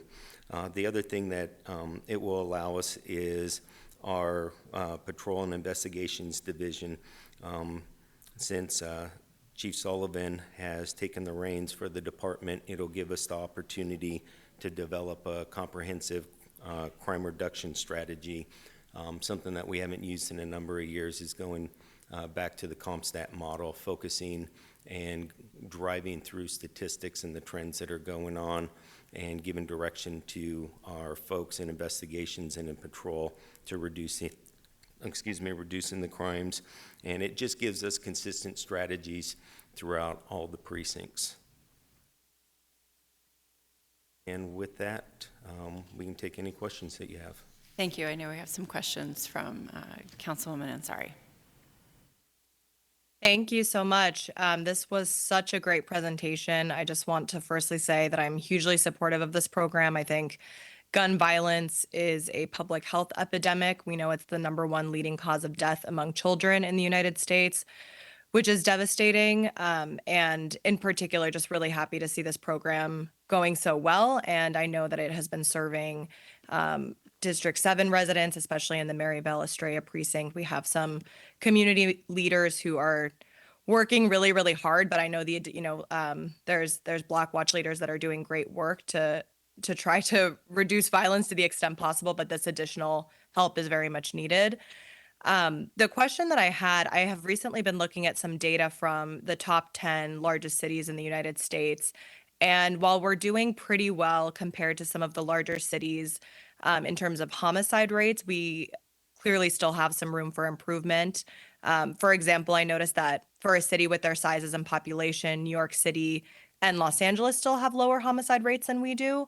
So I'm wondering if whether in your current plan or in the crime reduction strategy that you mentioned you're working on, do we have goals and targets for reduction to kind of get us in that lowest rate? So, Madam Chair, members of the subcommittee, and Councilwoman Ansari, that's definitely something that we've been looking at also. We see that the trend has been going up. I know in some categories, like our aggravated or our armed robberies, we've been down, but we have seen an uptick. What we believe is through the program, the normal spike that we see during the summer months, it kind of plateaued and it stayed consistent. But we believe through the crime suppression efforts that we have moving forward, we'll have long-term results, and we should have results to where we drop hopefully significantly in all categories for violent crime. Okay, yeah, that would be great to see those numbers and just having targets that we can work towards. I only have the homicide rates. I'd be interested to see the other categories as well, like you said, aggravated assaults, armed robberies, et cetera.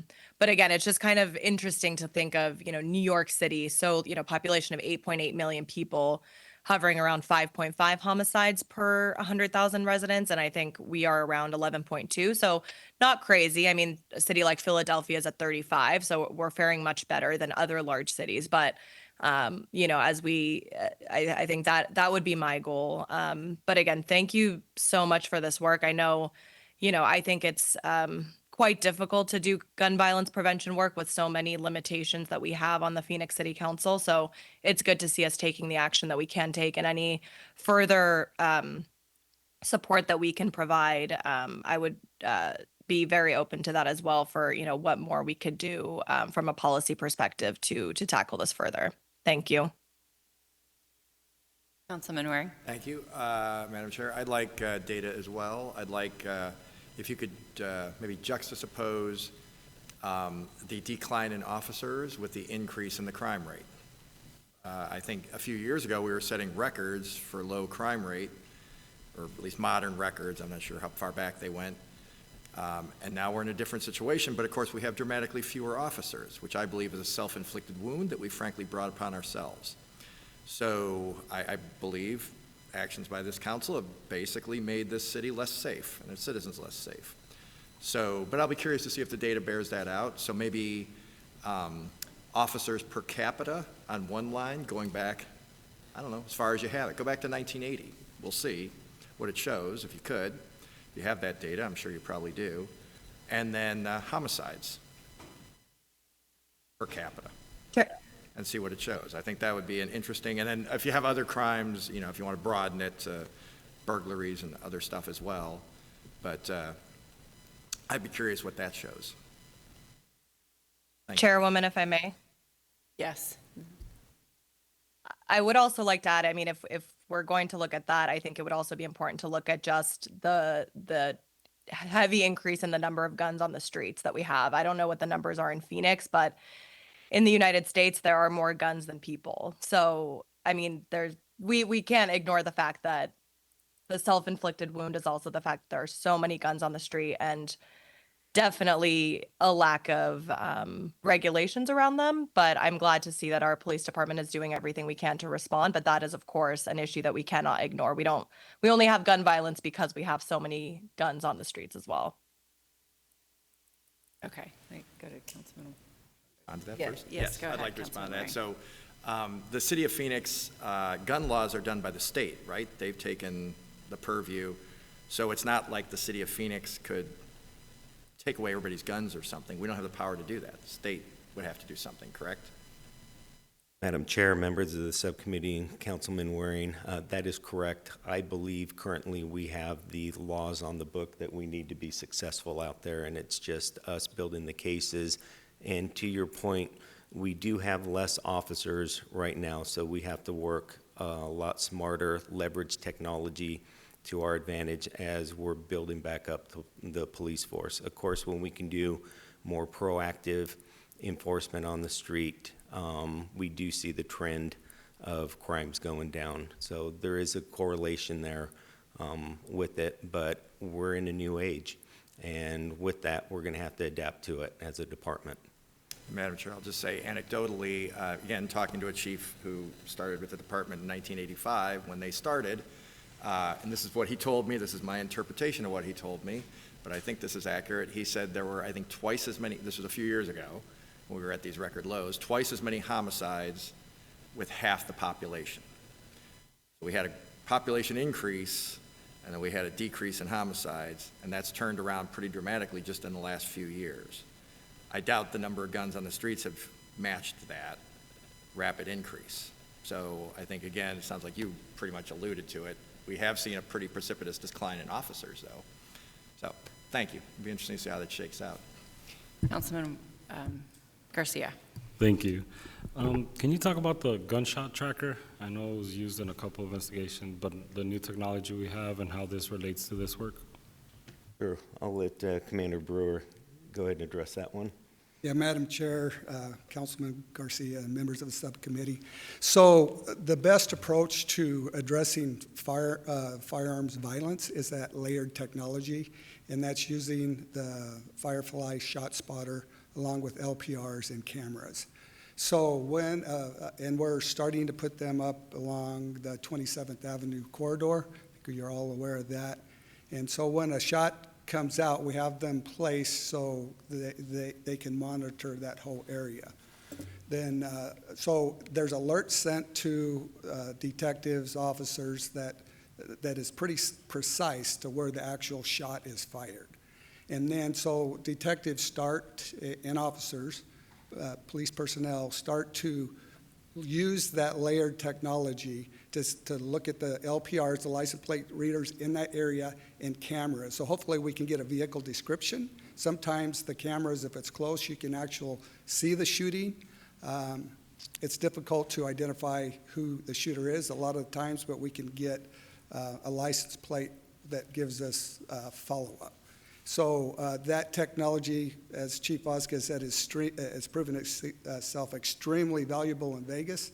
They continue to have over a 90% clearance rate for homicides based off of this layered technology and their robust camera system. So their homicide rates actually almost doubled one year, and they still remained in the 90%, 94%. So they're one of the highest clearance rates in the country for homicide, and it's directly related to this technology. With the forensics on each gun, is there a way that they can be altered so that it's shifted? If they use the gun once, can they change something when that gun is used again? Like, you know, how they would change an automatic to a semi-automatic, those sorts of changes. Madam Chair, Councilman Garcia, and committee members, without going too in-depth off of it, there are multiple characteristics that come out of the gun or are caused by the gun that give us that digital fingerprint that we're talking about. So while it is true that people do modify their guns, in most cases there's one or two attributes that we can link through to tie those in. So there are a few different ones. Would there be a way, if we had the ability to track to when someone purchases a gun, of what that kind of would look like?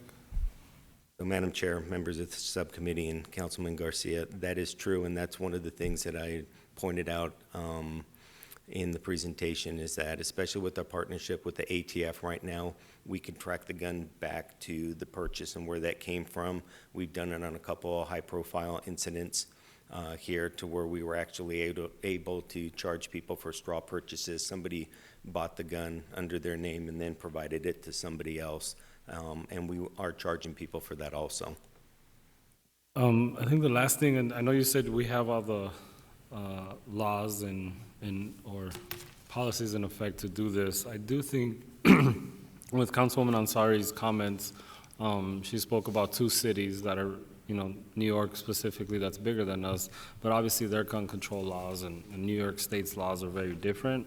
And so I would say, in a similar graph, if we're gonna have this presentation, I would wanna see absence of gun control laws and, you know, the incidents, if we're gonna go with the officer framing as well. And so I guess I would ask again, and Councilman Warren is exactly right, it's the state who would decide on any of this. Is there anything that we can do or our lobby team can do to push the state to maybe make things easier for you all to do this work? So, Madam Chair, Councilman Garcia, and members of the subcommittee, I will be more than happy to try and delve into the information and try to show the difference between those cities that do have stricter gun control and then ones that don't, population-based also, and we'll try and get those numbers for you. I want to go back to the example you gave. I believe it was Las Vegas that had double the homicides one year. Is that okay? You said they still were able to do about a 90% solving rate on those homicides, even though it increased. Was that all due to technology? They didn't have an influx of human resources in that? Do you know? Madam Chair and members of the subcommittee. So the technology had a major role in that, but we need boots on the ground, bottom line. So they have a very robust camera or a system of personnel that when a violent crime occurs, they start tracking it backwards, as Chief Vasquez said, as far as they can. And each camera depicts a different image depending on where the person is. So they collect that. At one portion, they may get a vehicle description, a license plate, then a full picture of the suspect. So that's given to the detectives. So they have crime analysts, which we are lacking in the City of Phoenix Police Department, that go through all of that data and then give it to the investigators. So the investigators, when they get it, send people out to arrest the suspect. Currently, how it works in the City of Phoenix Police Department, my homicide detectives are doing all of that work, which takes a lot of time away from them.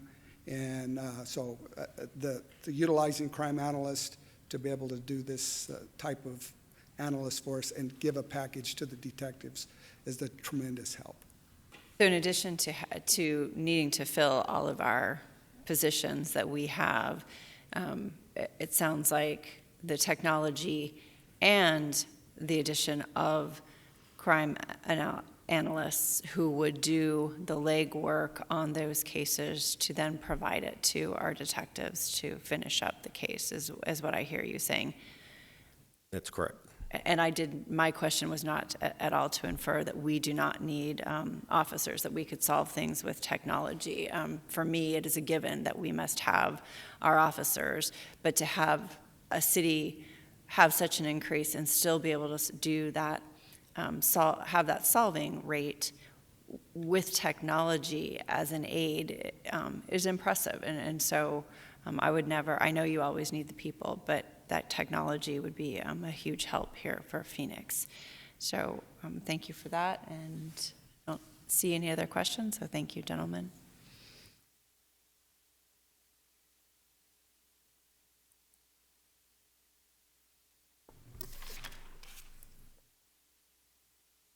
All right, so we are moving to item 5. Our ASU calls for service study updates and recommendations, and for this we have Assistant Chief Connolly. And this is for discussion and possible action. Madam Chair, members of the subcommittee, good morning. Yes, we're bringing forth an item to have a discussion and for action related to a collaborative assessment of calls for service in the police department. So I want to kind of go through what today's discussion is going to entail. I want to provide a little background. I think it's important. This has been going on for a little bit, the actual process and the research. And then I want to get into the summary of the study. I think it's really important that we narrow our focus as we move forward with things and be efficient. We'll talk about the call types identified and analyzed. Ooh. My screen. Then we'll talk about the narrowed focus and the focus areas where we believe we can take some action, and then we'll get into the recommendations. So I have to preface, being a U of A alum, this slide is interesting and pains me with the pitchfork and the ASU colors, but we do value our research relationship with the Arizona State University in this collaborative assessment in this exercise. ASU has been a great partner in embedding with us and gathering data and us allowing access to our data to provide a different angle of interpretation and how we're moving forward. Their project team is dynamic and has tremendous reputation and engagement. Dr. Michael Scott, Dr. Heather Ross, and Dr. David Swindell have been an absolute pleasure to work with, in addition to the research assistants as we melded them with our PD staff. I think one of the things that was really important for me and all of us in the department is the employee survey that they participated in. I think at times it's really important to really hear from the doers, those that are out there doing the jobs that we all talk about in some of these rooms. And listening and reading some of the survey results related to how both 911 and communication staff, both employees and supervisors, and then those in patrol, both the officers and then the supervisors, interpreted through that survey that, on average, they believe 2 out of all 5 calls they go to that those calls should be going somewhere else within society on some things. And so I thought that was really impactful. So let's talk a little bit about the study summary. And there's symmetry with the presentations today. I think as we moved through all these, summing up with this one is we all understand the unprecedented staffing shortages, and we can talk about how they've come to light. But at the end of the day, we're all working really hard to make sure that we're serving our community at a high level. We also understand that this city is rapidly growing and that the population is expanding, and so that's involved in this discussion and the summary. So when we evaluate non-emergency, non-criminal calls for service, this is done with an eye of having to be innovative and moving forward with some things. So what you see on the right is a pie chart from the actual research project, and in that pie chart represents everything we do. And in the Carolina light blue, you see 88% of all other. But where we focused and where the researchers focused their time were on these 8 other call types. And this involved minor vehicle crashes, check welfares, noise, parking, civil matter standby, found property, intrusion alarms, and abandoned vehicles. Of those 8 call types, roughly, they represent 13% of our workload. I also put an asterisk down here on the bottom that I think is really important as we move forward to continue to talk and focus on as a community and as a department and a city, is the component of mental health, and how mental health and the challenges of this disease are interwoven as a thread through so many of all of our calls, and the complexity of extracting and identifying and understanding it, and then making sure that that patient or community members getting the right service. And so in this report too, they also looked at that. We have a national best practice standard in our deflection program that we've been doing for almost 3 years now, where we've partnered with Solari, and those calls are being deflected. And we strive to get to 10,000 a year as we move forward. I think we're at about 5,500, and they are pushed to that service provider. So those community members are being serviced by a behavioral health company rather than a police department. And so we're really proud of that. But we'll talk a little bit more about that. So the focus areas for immediate action out of those 8 call types that we believe we can start working on right now are found property, abandoned vehicles, parking complaints, and continuing to chip away at the minor damage, non-injury vehicle collisions. Those other 4 involve complexity. And that complexity is tied to state law. That complexity is tied to city code and process and procedure that we want to make sure we're really intelligent and methodical as we move off of those or into different areas, because at the end of the day, the city and the police department want to ensure that we're not leaving people without an answer of how these things can be handled.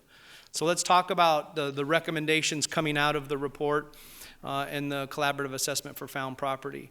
So today, and we will continue to dispatch officers to found property which is dangerous to the public.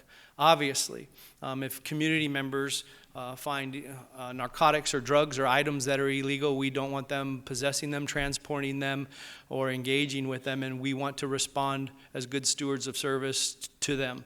So drugs and those items that are illegal, and I think in the presentation you just heard earlier, gun violence, the epidemic of gun violence in our communities is really important. And so when they find firearms and things like that, we want to ensure that it's properly handled and that it is put through that data-rich process that you heard to ensure that we can serve justice and serve our victims. So we will continue to respond to these with these dangerous items. For non-dangerous property, this is where there's room for improvement. And nationally, you see around the country, a lot of the police departments, they don't physically dispatch a sworn police officer to a found property item.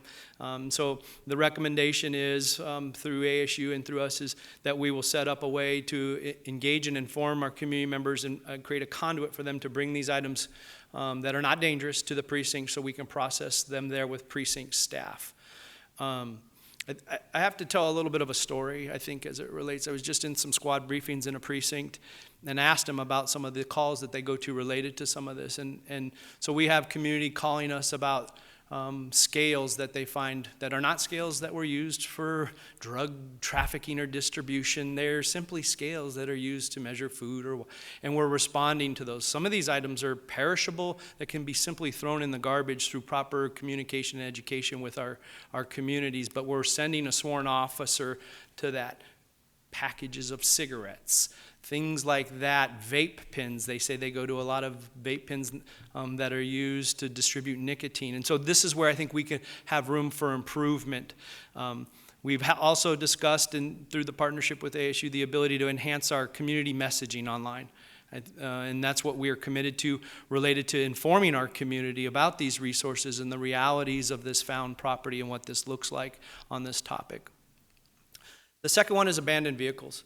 And as we move through this, there is a common theme that we believe has the ability to impact all of this, and this is our professional civilian police assistant job classification. And you're going to hear myself talk about this throughout these. I think there's even room in the prior slide for this. But let me talk a little bit of a process that's bound in some city code related to how we handle abandoned vehicles.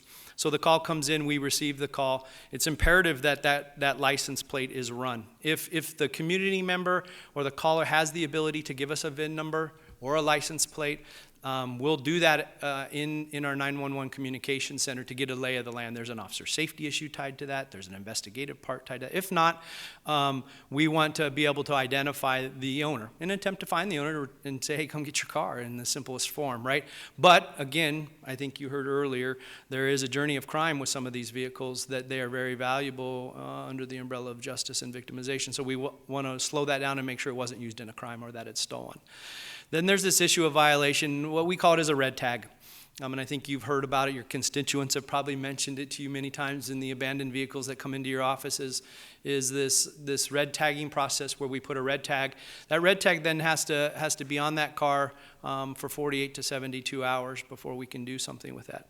The process of having to go back out and check that red tag and see if the vehicle is gone can be burdensome, and it's not the most efficient for our sworn members.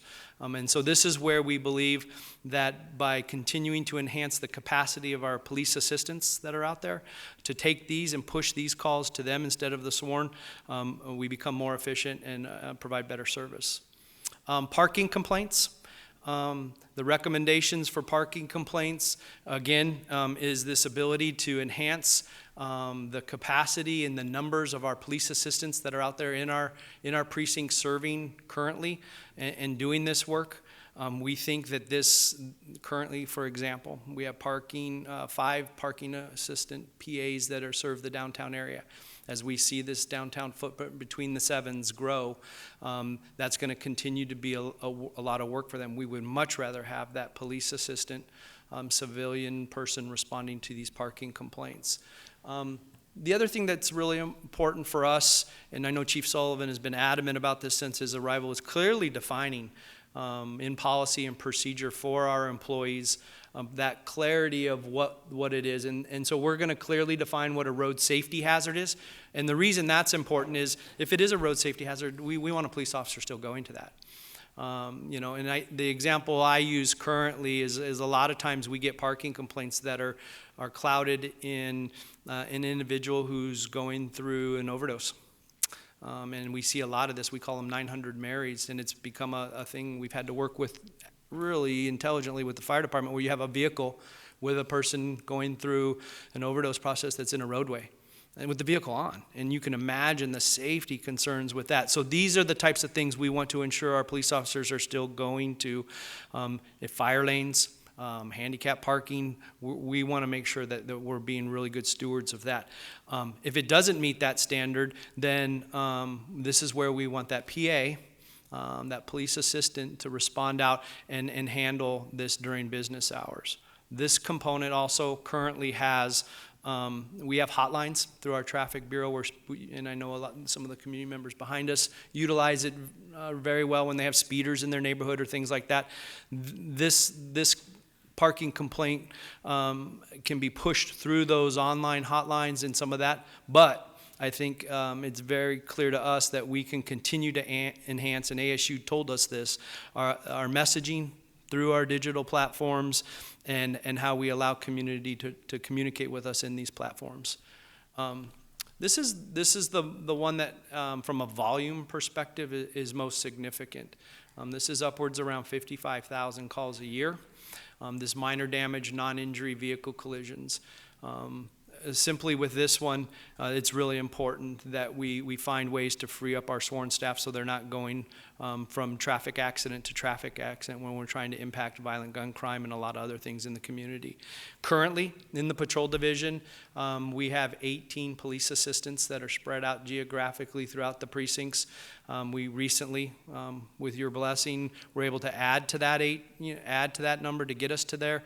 And being data-driven, we overlaid those in the Maryville, Estrella Mountain, and Cactus Park precincts, as that's the area that has been identified as having the highest volume of these types of wrecks. As we move forward, I think we want to continue to expand the ability of the PAs to go out and process and handle these, and that was what was recommended to us by ASU. I think what's really important in all of this is that the solutions for tomorrow in policing are not going to be produced with the ways of thinking in the past and how we've traditionally responded to things and just dumped resources, money, and time on top of problems to create solutions. So we believe this process of understanding these 4 call types, and then as we expand into the other 4 call types that are going to be complicated, is a way for the PD and the city to be an innovative leader in how we do business into the future. We also believe that by demonstrating our commitment to doing these alternative models of response, we're also showing to our community first and foremost, and to our employees that we care about them as we try to move forward through all of this. So with that, the request is that we recommend the City Council approve an additional 8 new police assistants for the police department assigned to the patrol division to continue to take these calls that I just talked to you about. And with that, if there's any questions, I'm happy to answer or do my best. Councilmember Garcia. Thank you, Chairwoman. First question, and Lori, is this new positions, or where's the funding coming from? Yeah, thank you, Madam Chair, Councilman Garcia, members of the subcommittee. That's a great question. These would be new positions added to the police budget, so they would not be funded using the existing budget. They would be in addition to. Why are we doing that with the vacancies or the funds that are there? Can we not use what's there? We do not have the capacity in the existing police budget to add these positions. We would have to add to that in order to be able to do this in the current budget year. There would be an option potentially if the subcommittee is not comfortable moving this forward to a formal council vote to wait until the future year budget process. But if we want to do this immediately in this budget year, it would require additional funds. Thank you. I'm really excited about the research. Sorry you feel that way about ASU, but I'm proud of some level. Bear down. They did great work. I really, appreciate that we're looking into this. I think as the CAP program grows, we're also going to have relief there and figure out what's going to be handed off to those folks. I think one of the things that comes to mind when, we're now actually looking into buckets of needs is how do we specialize these folks? And I know these, and I'm going to be supporting this. I think these assistants are going to be, are going to have to be do-it-alls. And so I think as we identify things, for example, the traffic or the minor damage calls, do we start then creating positions that are traffic specialists and that folks are getting hired and trained and that is their role once we identify how many calls that takes so that we are kind of being able to do that rather than having, and I understand where it's a process, but having police assistants that maybe do many things. And so I really, and as I've seen in other places, I got to be in Denver earlier this year, I started seeing that specialization where they have a similar CAP program, but they also had a police assistant type person that would go along, for example, for trespassing calls or certain calls. So as we identify these calls that maybe, like Chief Williams would say, that the blue uniform is not the uniform that we need, okay, what is it that we need to fulfill that need from the community, and who's the best folks to do it? So I'm excited of where we're going. Thank you for the work, and I would be supporting this. Councilman Waring. So I think this is pretty well thought out. I'm also going to take the opportunity to say that ASU won last weekend and U of A didn't. So, sorry. I got to enjoy these little moments. Most of my teams are struggling, so I got to enjoy it when I can, since you brought it up. I would rather do it soon rather than delay. So I'd like to move forward now. Okay, and do we know approximately what this budget impact is, Lori? Yes, Madam Chair, members of the subcommittee, the approximate budget impact for the positions themselves is about $650,000. That does not include the equipment costs, however, that would go with the police assistant. So that would be an additional couple $100,000. We're still analyzing the equipment components of it as vehicle prices and other things are changing rapidly. Thank you. Yes, Councilman Ray. I do think it also, to our, I guess it wasn't the last agenda item, but the first one about the firefighters, we talked about, adding positions, but making it, this is public safety. This frees up officers to do other things. That's the whole goal. To deal with the homicides and deal with gun violence and deal with all these other things that we're trying to address, probably should have been done long ago. I had concerns with the original report, I don't know when that was, 6 months ago or whenever we got it, because there were some things in there that made me nervous. I did have one question about triaging all this, like what's dangerous, what should the public be just throwing away, what's a scale that's used for drugs, and the drug dealer might be like, that's mine, and shoot you, versus, it's just somebody just tossed it on the curb or something. What about like a backpack? How do we decide if a backpack is a bomb or if it's just some kid's school books that they just forgot? What are you going to do? Madam Chair, members of the subcommittee, and Councilman Waring, I think that's a fabulous question, and I think that's wherein lies process and procedure for the members of our communication staff and then our officers. We are always going to default on the side and err on the side of safety with our community, and I know daily in the roughly 5,500 calls that come through this organization, our 911 operators, our communication dispatchers and officers do an amazing job of erring on that side of caution. So if an unusual call came in about an unusual backpack in an alley or somebody found it, we're going to procedurally handle that as if there is a bomb in it until we determine not. I think to your point, though, as you talk to the officers, the end users, and the community on this, there are just lots of little things that end up being called in for found property, bicycles, abandoned stuff, and I think that's where, to be efficient, we can't have our sworn going to those at this day and age, and let's figure out an intelligent way, and we believe this process is it. Madam Chair, I appreciate your answer. I mean, we've had incidents at the airport that have basically shut down the airport, both backpacks, and I remember there was a car, the person inexplicably just left their car, but I mean, I think it shut everything down. So obviously the airport is a more extreme example, but I definitely appreciate your erring on the side of caution, because I was thinking about that. Some of this is going to be trickier, but the stuff that's obvious, like an abandoned old bicycle, that's pretty clear cut. But I do appreciate you erring on the side of caution, because a backpack could be a lot of things, or it could have things in there that are really dangerous for people, or fentanyl, or who knows. So thank you. And Madam Chair, I will say for the price, I think for what we're getting, I mean, let's face it, if we could go out and hire 300 police officers, we'd do it. And that would cost a lot more than $650,000. So if we can free up at least hours of current police officer time, bang for the buck, I think this makes a lot of sense. So I don't know how many hours that would translate into. I think I asked that at a previous meeting. It's probably an unknowable, but it's definitely, I think, probably worth what we're doing. Wonderful. I'm also very supportive of this. Thank you so much. And sorry, go Devils. Sorry, Chief. I'm used to it. I've been around here for a while. I'm isolated on an island. I look forward to us implementing these changes and freeing up our officers to go on some other calls. And with that, I would take a motion for approval.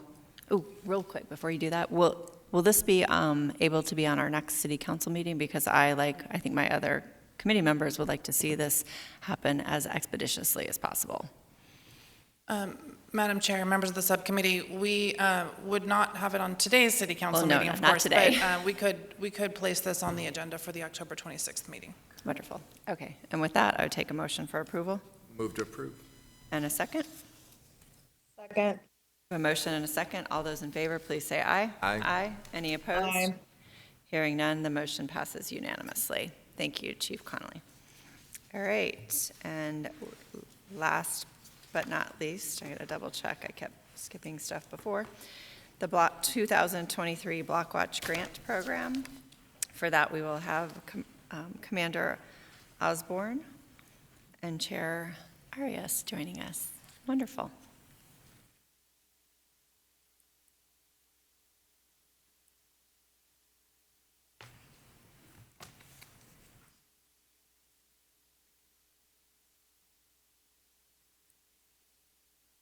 Good morning, Madam Chair and members of the subcommittee. I too am an ASU grad, so go ASU. Sorry, Chief. As you know, I'm Commander Charmaine Osborne. I'm assigned to you for the last year as the City Manager's liaison and Council liaison. With me is Miss Carmen Arias, who is the Neighborhood Block Watch Grant Program Oversight Committee Chair. She's here in case there's any questions after the presentation that you might have for her. With that, I'll start with a brief overview of the committee. In October of 1993, voters approved Prop 301, known as the Neighborhood Protection Ordinance. The Neighborhood Block Watch Grant Oversight Subcommittee was established, as the bullet point indicates, to evaluate, recommend, and solicit proposals for funding from the mayor and for the mayor and council. This was adopted in April of 1994.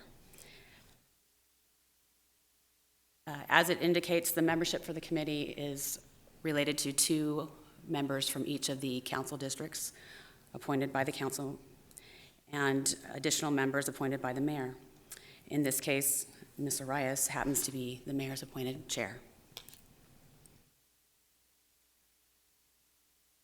As the slide indicates, the goal is to enhance safety and quality of life for the community by providing resources for the program and activities, all with the goal to reduce crime.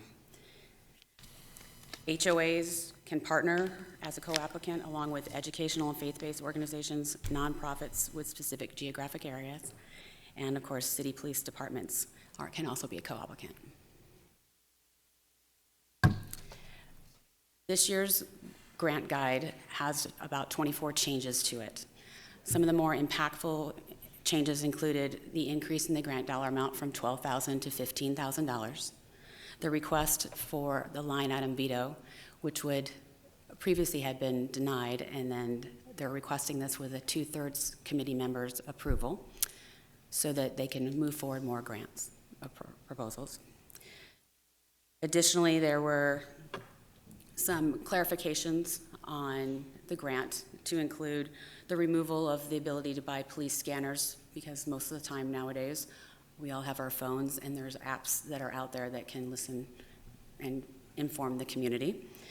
They also clarified that the monies could be used for the gated alley program along with maintenance to it, and some clarification on the purchase of tablets, computers, an increase for $1,500 on that.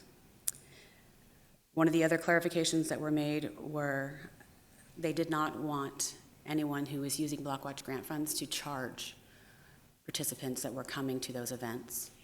And lastly, there was a clarification made on food and beverages and consumable products that basically were used so that we could provide food when we're having events.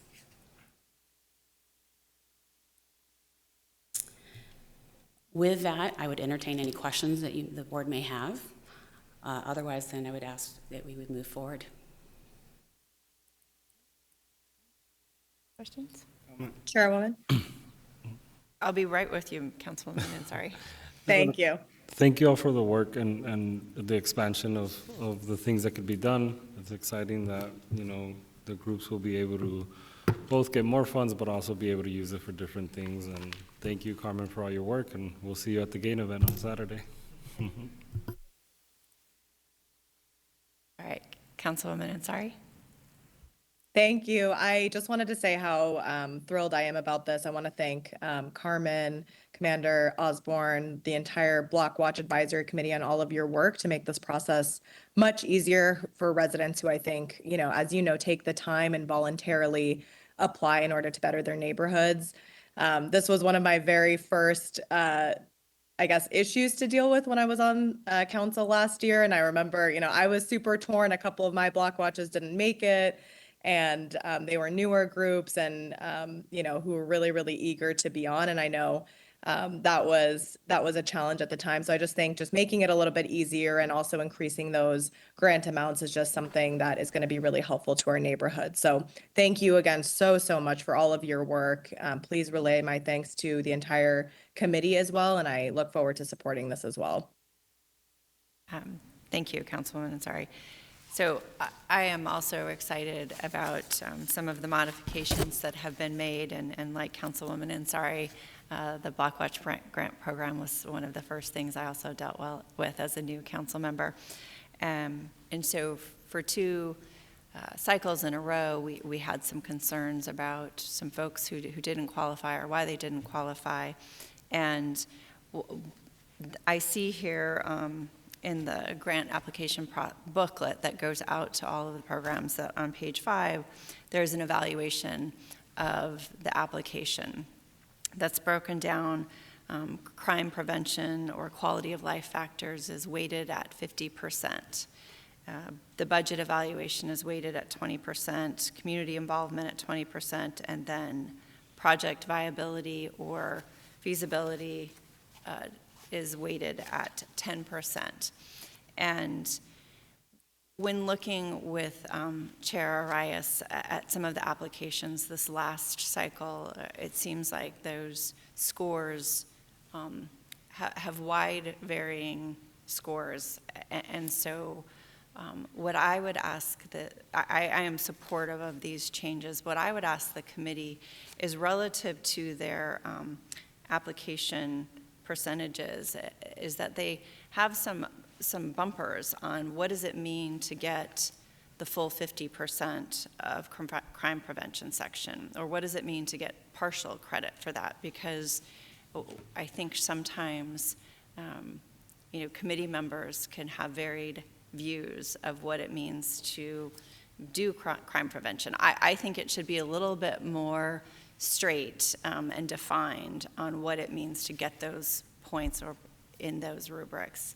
And while I don't think the subcommittee or the council necessarily needs to approve that rubric, my recommendation would be to define it more, and then I think our block watches and our nonprofits and HOAs that want to come through here will be more successful when they know exactly what that means to the committee that first reviews these.